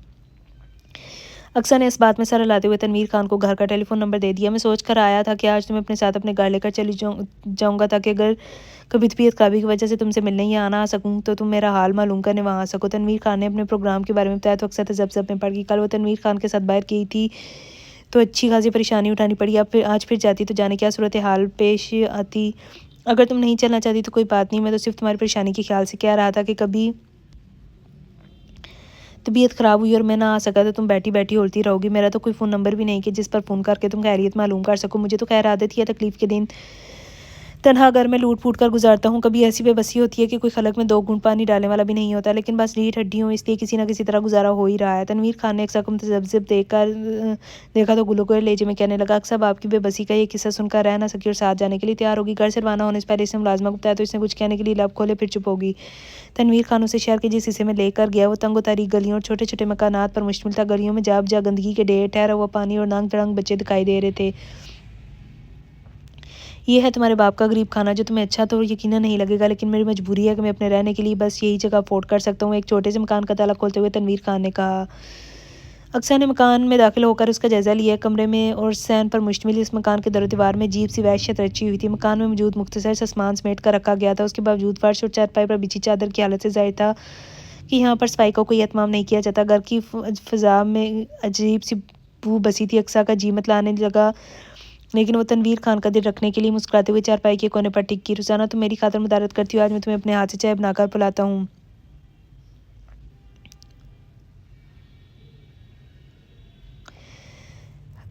चाय बनाकर पिलाता हूँ। तनवीर खान कोने में रखे हुए स्टोव की तरफ बढ़ते हुए बोला।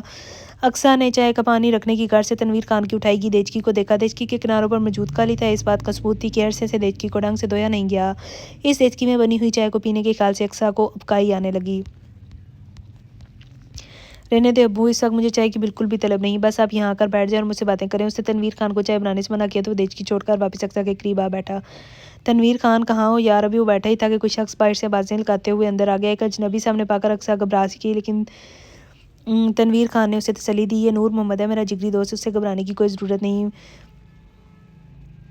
माफ़ करना यार, हमें नहीं मालूम था कि अंदर औरत बैठी है। हम तो आदत के मुताबिक यूँ ही मुँह उठाकर अंदर आ गया हम तो आदत के मुताबिक यूँ ही मुँह उठाकर अंदर आ गया था। नूर मोहम्मद ने माज़रत की तो अक्सर ने नज़र उठाकर उसे देखा। तनवीर खान का ही हम उम्र वो आदमी कुछ इस जैसी शख्सियत का ही मालिक था। नूर मोहम्मद की आंखों में पड़े सुर्ख डोरे और पिचके हुए गाल तनवीर खान से मुमासलत रखते थे। अपनी सुर्ख डोरों वाली आंखों के साथ वो अक्सर की तरफ बगौर देख रहा था। अक्सर ने घबरा कर नजरें चुका ली और आहिस्तगी से बोली, अब मुझे घर जाना है, देर हो गई है। तो मेरे लिए खालू जान के सामने कोई बहाना मुश्किल हो जाएगा। ठीक है बेटा, दिल तो नहीं चाह रहा मैं अपने गहराई रोशनी को इतनी जल्दी वापस जाने दूं, लेकिन तुम्हारी भी अपनी मजबूरी है, इसलिए रोक भी नहीं सकता। तनवीर खान फ़ौरन ही उठ खड़ा हुआ। वो लोग घर बंद करके रक्षा लेने बाहर सड़क तक आए तो नूर मोहम्मद उनके साथ था। नूर मोहम्मद की निगाहों की चुभन अपने वजूद पर महसूस करती अक्सर अंदर ही अंदर बुरी तरह से जुसबुस हो रही थी। आप अगले रोज़ अक्सर रात के खाने के बाद अपने कमरे में बैठी कोई किताब पढ़ रही थी तो हसन वहाँ चला आया। आपको अंदर आने से पहले इजाज़त लेनी चाहिए थी। वो दुपट्टा एक तरफ रखे बहुत ईजी दे अंदाज में बैठी थी, इसलिए इस तरह अचानक हसन के आने पर हिजल सी होगी। मैं नहीं समझता कि मुझे अपने बीवी के बेडरूम में आने के लिए किसी की इजाज़त की ज़रूरत है। हसन ने कुर्सी घसीट कर बैठते हुए जिस इत्मीनान से ही बात की, उसने अक्सा के पूरे जिस्म में फरीरी सी दौड़ा दी। उनके निकाह के बाद ये पहला मौका था कि हसन ने उससे अपने रिश्ते को जताया था।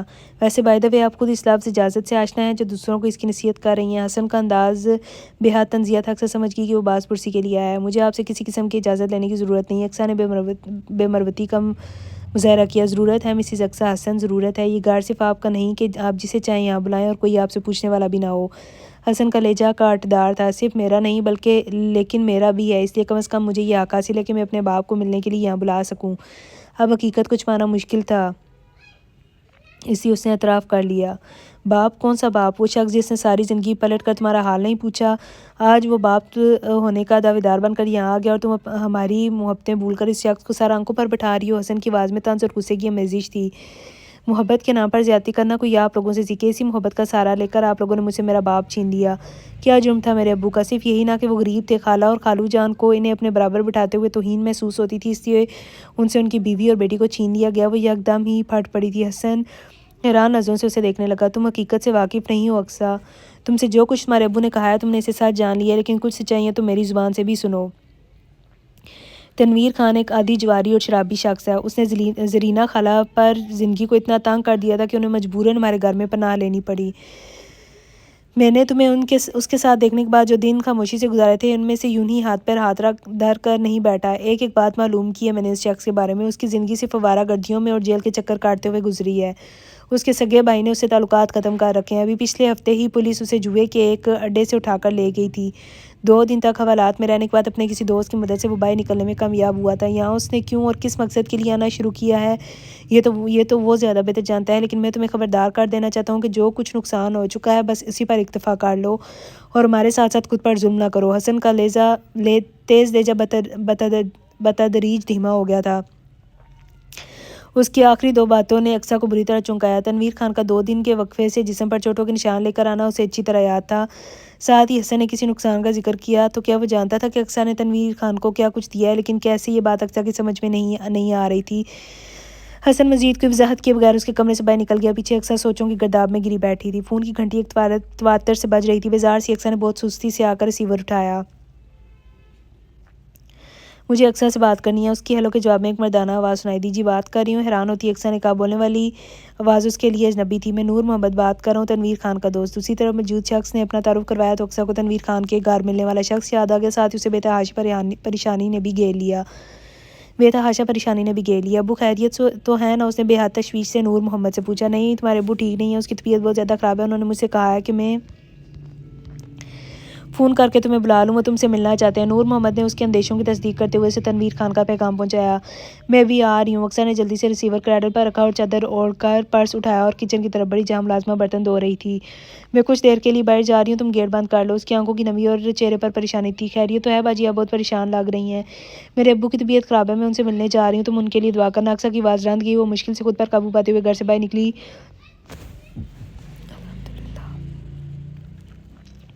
और सड़क पर आकर रक्शे के लिए नज़र दौड़ाने लगी। जल्दी उसे एक रक्शा मिल गया। रक्शे में बैठकर उसने पता बताया और खुद सर थाम कर बैठ गई। आम हालात में वो यूं तनहा कहीं जाने का तसव्वुर भी नहीं कर सकती थी,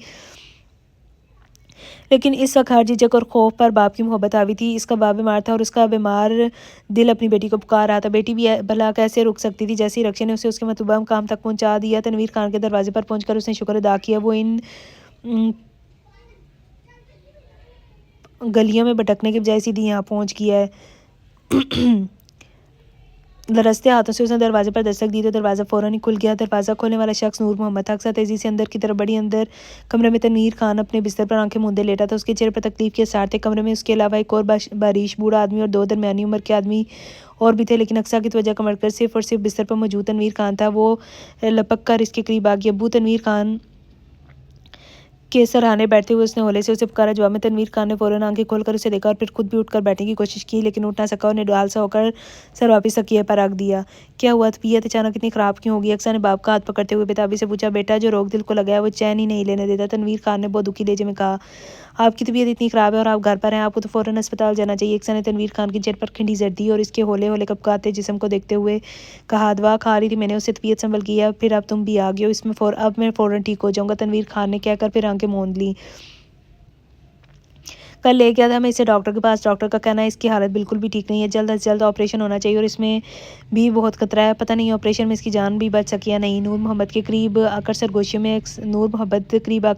अक्सा गुप्ताने लगा।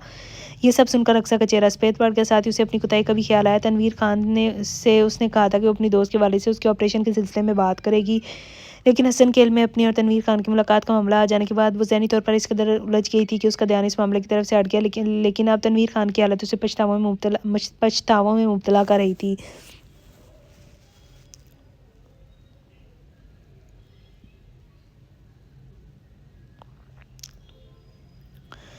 वो इसी सोच में डूबी बैठी थी कि उसने महसूस किया कि तनवीर खान के जिस्म में यकदम ये कड़ाव सा पैदा हो गया। उसे कबल के अक्सर कुछ समझती उसने बुरी तरह तड़पना शुरू कर दिया। अक्सर बुरी तरह घबरा गया। ऐसे में नूर मोहम्मद ही आगे बढ़ा और तनवीर खान के सराहने रखी एक बोतल उठाकर उसमें एक गोली निकालकर तनवीर खान की ज़ुबान के नीचे रखी। बाकी अफराद तनवीर खान के हाथ पैर से हिलाने लगे। अक्सर ख्वास बख्ता से टुकड़ ये सारी सूरत हाल देखती रही। थोड़ी देर में तनवीर खान की हालत संभल गई। हम अब्बू को अस्पताल ले चलते हैं, अक्सर ने नूर मोहम्मद से कहा। नहीं, मैं ठीक हूँ, तनवीर खान कहत ज़दा आवाज़ में बोला। प्लीज़ अब्बू, आप ज़िद ना करें, आपको इस वक्त अस्पताल जाने की ज़रूरत है। अक्सर ने तनवीर खान का हाथ थामते हुए मुल्तजी लहजे में कहा। वो अपने एक और रिश्ते को खोने के लिए हरगिज़ तैयार नहीं थी। इसकी आंखों के बार बार आंसू बह निकले जिन्हें उसे साफ करने तक का होश नहीं था। मेरी एक बात मानोगी? अक्सर यकदम ही तनवीर खान अपने हाथ पर मौजूद अक्सर के हाथ पर अपना दूसरा हाथ रखते हुए बड़ी आस से पूछा। एक नहीं 100 बातें मानूंगी, लेकिन पहले अस्पताल चले। नहीं बेटा, अस्पताल जाकर ज़िंदगी बढ़ जाएगी, इसकी क्या गारंटी है? लेकिन अगर तुम मेरी बात मान लो तो तुम्हारे बाप की स्रोती बुलकती ज़िंदगी को एक खुशी ज़रूर मिल जाएगी। मैं मरने से पहले अपनी बेटी की खुशी देखना चाहता हूँ, इसे दुल्हन बना देखना चाहता हूँ। तनवीर खान की बात ने अक्सर को गिंग कर दिया। तुम बस एक हाँ कर दो तो तुम्हारे बाप का डूबता दिल संभल जाएगा। ये मोहल्ले के मौलवी साहब और 2 लोग यहाँ बैठे हैं, इनके सामने मैं तुम्हारा निकाह अपने पसंद के आदमी से करवा देता हूँ, फिर तुम्हारा जहाँ दिल चाहे मुझे वहाँ ले जाना। तुम्हारी खुशी देखने के बाद मैं हंस के मौत को गले लगा लूँगा। तनवीर खान निकट भरे लहजे में कह रहा था और अक्सर के आवाज़ उसका साथ छोड़ रहे थे। ये नहीं हो सकता। भला आखिर उसने लरजती हुई आवाज़ में जवाब दिया। क्यों नहीं हो सकता? क्या तुम्हें अपने बाप पर भरोसा नहीं? क्या तुम अपने बाप को इतना भी मान नहीं दे सकती कि वो अपनी पसंद की शख्स से तुम्हारी शादी कर सके? या फिर तुम मुझे इस लायक ही नहीं समझती कि मैं तुम्हारी ज़िंदगी के बारे में कोई एक फ़ैसला ले सकूँ? तनवीर खान का सांस फूलने लगा। ये बात नहीं है अब्बू, लेकिन मैं मजबूर हूँ, मेरा निकाह हसन से हो चुका है। अक्सर के इंकिशाफ ने कमरे में मौजूद अफराद पर सख्त तारी कर दिया। तनवीर खान, तूने मुझे धोखा दिया है। अपनी पहले से नकाई बेटी का लालच देकर मुझसे इतनी बड़ी रकम ईंट ली तूने। इस साकत माहौल को नूर मोहम्मद की गुस्से से भरपूर आवाज़ ने तोड़ा, जो अपनी बात कहने के बाद तनवीर खान की तरफ लपका था। शदीद बीमारी का नाटक करने वाला तनवीर खान फुर्ती से बिस्तर छोड़कर खड़ा हो गया। अब वो और नूर मोहम्मद एक दूसरे के साथ गुत्तम गुताते और अक्सर साकित सी खड़ी मंजर देख रही थी। मुझे अभी और इसी वक्त मेरी रकम वापस कर। तूने इस रकम से अपनी बेटी का सौदा किया था मेरे साथ। तू बेटी मुझे नहीं दे सकता, इसलिए सौदा कैंसिल, फ़ौरन मेरा पैसा निकाल। नूर मोहम्मद मुगलजात बकता हुआ ज़ोर ज़ोर से जो कह रहा था वो अक्सर के कानों में पिघले हुए शीशे की तरह उतर रहा था। इसे यकीन नहीं आ रहा था कि वो शख्स जिसकी मोहब्बत में वो सबकी मोहब्बतों से मुनहरिफ हो गई थी, उसने उसे बेच डाला था। नूर मोहम्मद और तनवीर खान के दरमियान झगड़ा जारी था।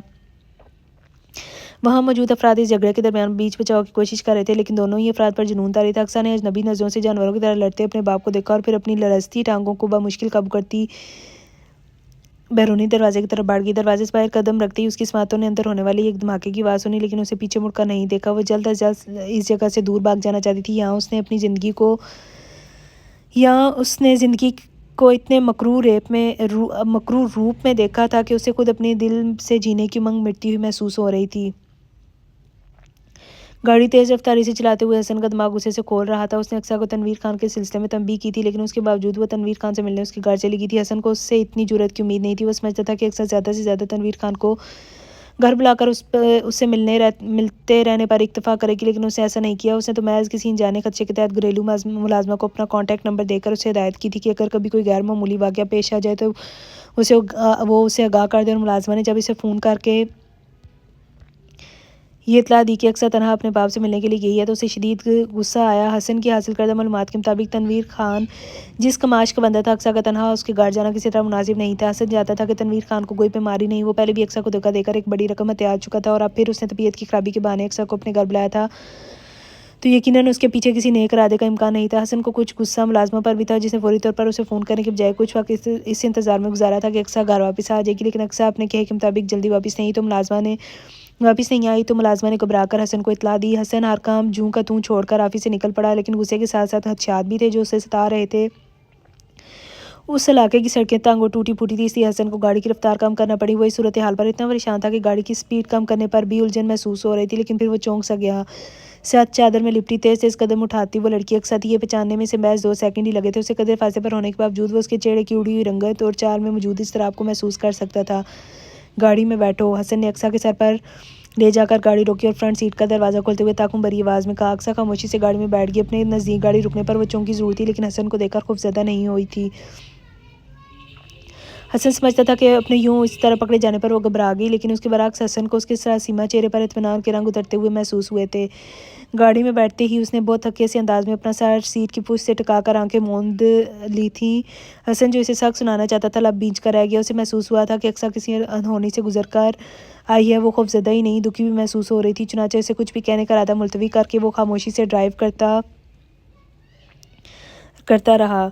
घर पहुंचने पर भी अक्सर ज़ुबान से एक लफ्ज़ कहे बिना गाड़ी से उतरी और सीधा अपने कमरे में चली गई। हसन नहीं जानता था कि इस खास खोरदा अंदाज के पीछे क्या वजूहत थी, लेकिन कुछ तो हुआ था। उसका इसे यकीन था और ये भी जानता था कि फ़िलहाल अक्सर इसे कुछ नहीं बताएगी। गहरा सांस लेते हुए उसने अपने असाब को पुरसकून करने की कोशिश की और फिर बाहर निकल गया। उसे ऑफिस वापस जाना था, बहुत से अधूरे काम उसके मुंतज़िर थे। अक्सर बाजी, आपको हसन भाई बुला रहे हैं। वो बिस्तर पर लेटी हुई छत को घूम रही थी कि मुलाजमा ने उसे पैगाम पहुंचाया। अक्सर ने सर घुमाकर वॉल क्लॉक की तरफ देखा। 10:30 बज रहे थे। इस वक्त हसन के घर होने का मतलब था कि आज उसने ऑफिस की छुट्टी की थी। अक्सर पिछले कई दिनों से हसन के सामने नहीं गई थी। जो कुछ तनवीर खान ने किया था वो बहैसियत बेटी उसके लिए बेहद तकलीफ दे था। वो शर्मिंदा थी कि उसने एक बदतमाश शख्स की बातों में आकर ज़िंदगी बार खुद पर एहसान करने वालों के खलूस पर शक किया। एक तरफ अपनी एहसान फरामोशी पर शर्मिंदगी थी, तो दूसरी तरफ तनवीर खान के घिनौने रूप ने उसे शदीद सदमा पहुंचाया था।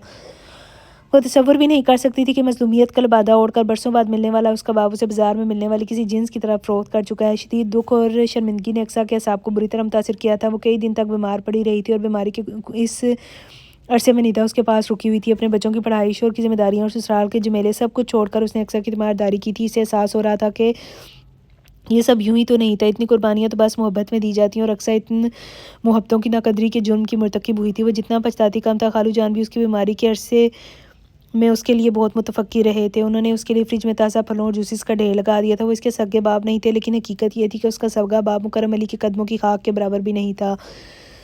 वो शख्स जिसने रिश्तों के तकद्दुस को पामाल कर डाला था, दर हकीकत बाप कहलाने का भी हकदार नहीं था। ये सब सोचती अक्सा अपने बिस्तर से नीचे उतरी। लम्हे बार के लिए उसका सर चकराया, लेकिन फिर वो संभल गई। बुखार तो 2 दिन हुए उतर चुका था, लेकिन अभी कमज़ोरी बाकी थी। खुद को संभालते हुए वो कमरे से बाहर निकली और ऊपरी पोर्शन की तरफ जाने वाली सीढ़ियाँ चढ़ने लगी। इतने दिनों से हसन उसके सामने नहीं आया था और ना ही उसे कुछ कहा था। शायद निदा की मौजूदगी के सबब उसने खामोशी इख्तियार कर रखी थी, लेकिन जबकि निदा अपने घर जा चुकी थी तो उसने फ़ौरन अक्सा को अपने कमरे में बुला भेजा था। अक्सा ने सब कुछ सच सच बता देने का ऐद करते हुए उसके कमरे के दरवाजे पर दस्तक दी। आ जाओ, फ़ौरन ही इजाज़त दे दी गई। अक्सर दरवाज़ा धकेलकर अंदर दाखिल होगी। वो बहुत ज़्यादा कन्फ्यूज़ थी। हसन का सामना करना बहुत दुश्वार लग रहा था। सब कुछ बता देने का इरादा करने के बावजूद कुछ भी बोलना मुश्किल लग रहा था। बैठो। हसन बेड पर ब्रीफकेस रखे उसमें मौजूद अशिया को उलट पुलट रहा था। सर उठाकर अक्सा को देखे बगैर उसने कहा, अक्सा फ़ौरन ही एक कुर्सी पर टिक गई।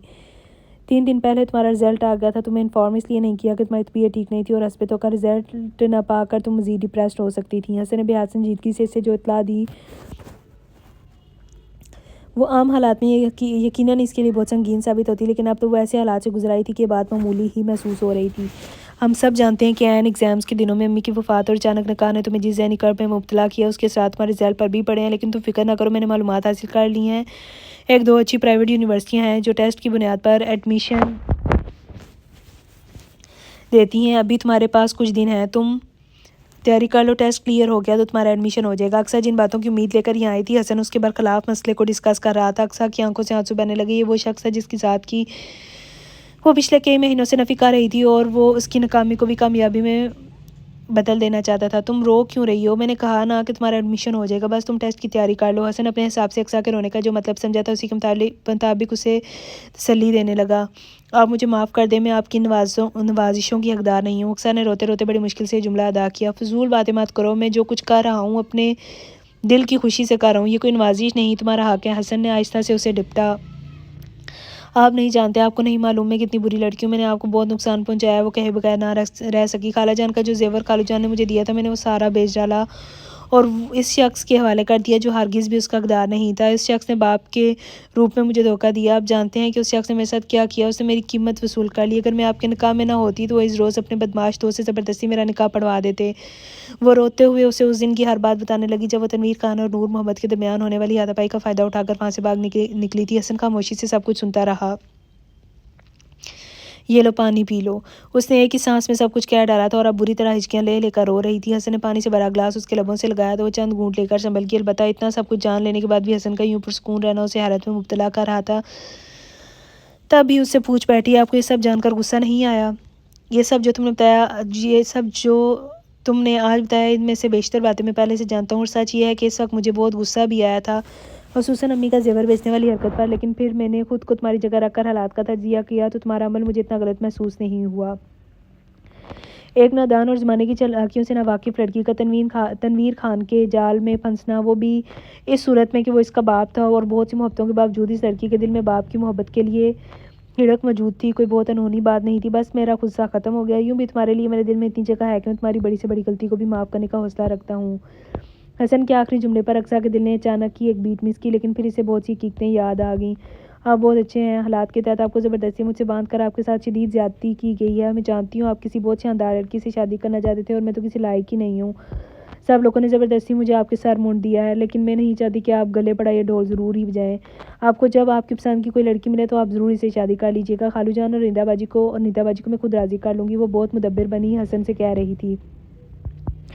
Thank you very much Aqsa, तुमने मेरी मुश्किल आसान कर दी। मैं सोच रहा था कि तुम्हें इस बारे में किस तरह बताऊँ। हसन ने ममनूयत से कहा, यानी आपने सचमुच कोई लड़की पसंद कर ली? अक्सा को दिल में कुछ चुभा था। पसंद कर लिया, ये जुमला कुछ गलत है। वो लड़की मुझे खुद ब खुद ही पसंद आ गई। तुम्हें याद है ना कि मैं कहता था मुझे बस इस लड़की की तलाश है जिसे देखकर मेरा दिल खुद से यस बोल उठे, और मुझे वो लड़की मिल गई है। हसन के चेहरे पर मौजूद खूबसूरत मुस्कुराहट उसकी अंदरूनी खुशी का पता दे रही थी। कौन है वो? मुझे भी मिलवाएं। वो खुद पर जबर करते हुए अक्सा हसन की खुशी का साथ देने की भरपूर कोशिश कर रही थी।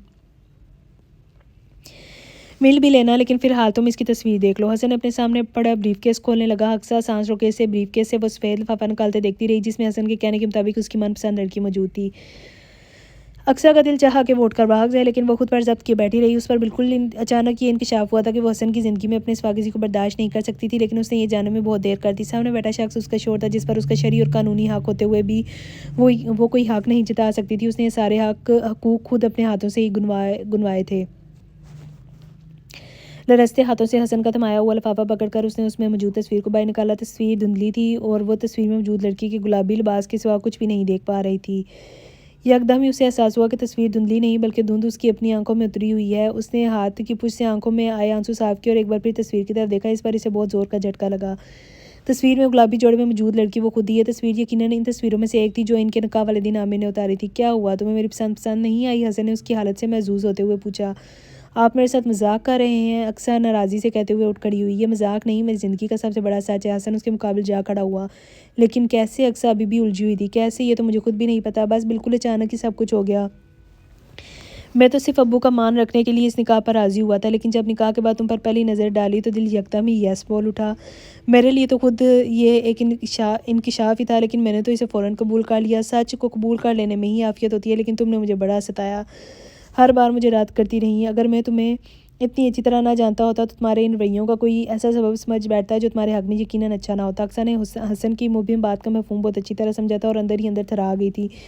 वाकई अगर हसन को इस पर किसी किस्म का शक हो जाता तो उनके दरमियान मौजूद रिश्ता कायम रहना मुश्किल था। मैंने कभी आपको रद्द नहीं किया। मैं तो हमेशा यही समझती रही कि आपने अपनी मर्ज़ी के बगैर मुझे कबूल किया है और मैं किसी की बोझ की तरह आपकी ज़िंदगी में शामिल नहीं होना चाहती। आपसे मुझे हमेशा मोहब्बत मिली थी और मैं इस मोहब्बत को नागवारी और मजबूरी में बदलता हुआ नहीं देख सकती थी। बस इसलिए वो सब कुछ करती चली कि जो आपका दिल दुखाने का सबब बना। दोनों हाथों की उंगलियां आपस में फंसाए हुए झुकी हुई नज़रें लिए कह रही थी, मैंने हमेशा तुम्हें मोहब्बत दी और हमेशा देते रहना चाहता हूँ। क्या तुम मोहब्बत के सफ़र में मेरी हमसफ़र बनना पसंद करोगी? हसन ने उसका हाथ अपने हाथ की गिरफ्त में लेते हुए पूछा। अक्सर की नज़रों के साथ सर भी झुक गया। उसके चेहरे पर इतने खूबसूरत रंग फैले कि ज़ुबान से किसी लफ्ज़ के अदा करने की ज़रूरत ही नहीं पड़ी। इन रंगों की को दिलचस्पी से देखते हुए हसन उसका हाथ पकड़े पकड़े आगे बढ़ा और अपनी अलमारी के सामने जा खड़ा हुआ। हसन ने अलमारी खोलकर एक बॉक्स निकाला और अक्सर के हाथों में थमाया। ये क्या है? वो ज़रा हैरान हुई। खुद खोल कर देख लो, हसन ने कहा। तो उसने बॉक्स खोला और इसमें मौजूद अमीना बेगम के ज़ेवरात देखकर उसकी आंखें डुबडुबा गईं। ये आपको कैसे मिले? जवाबन हसन ने उसे ज्वेलर्स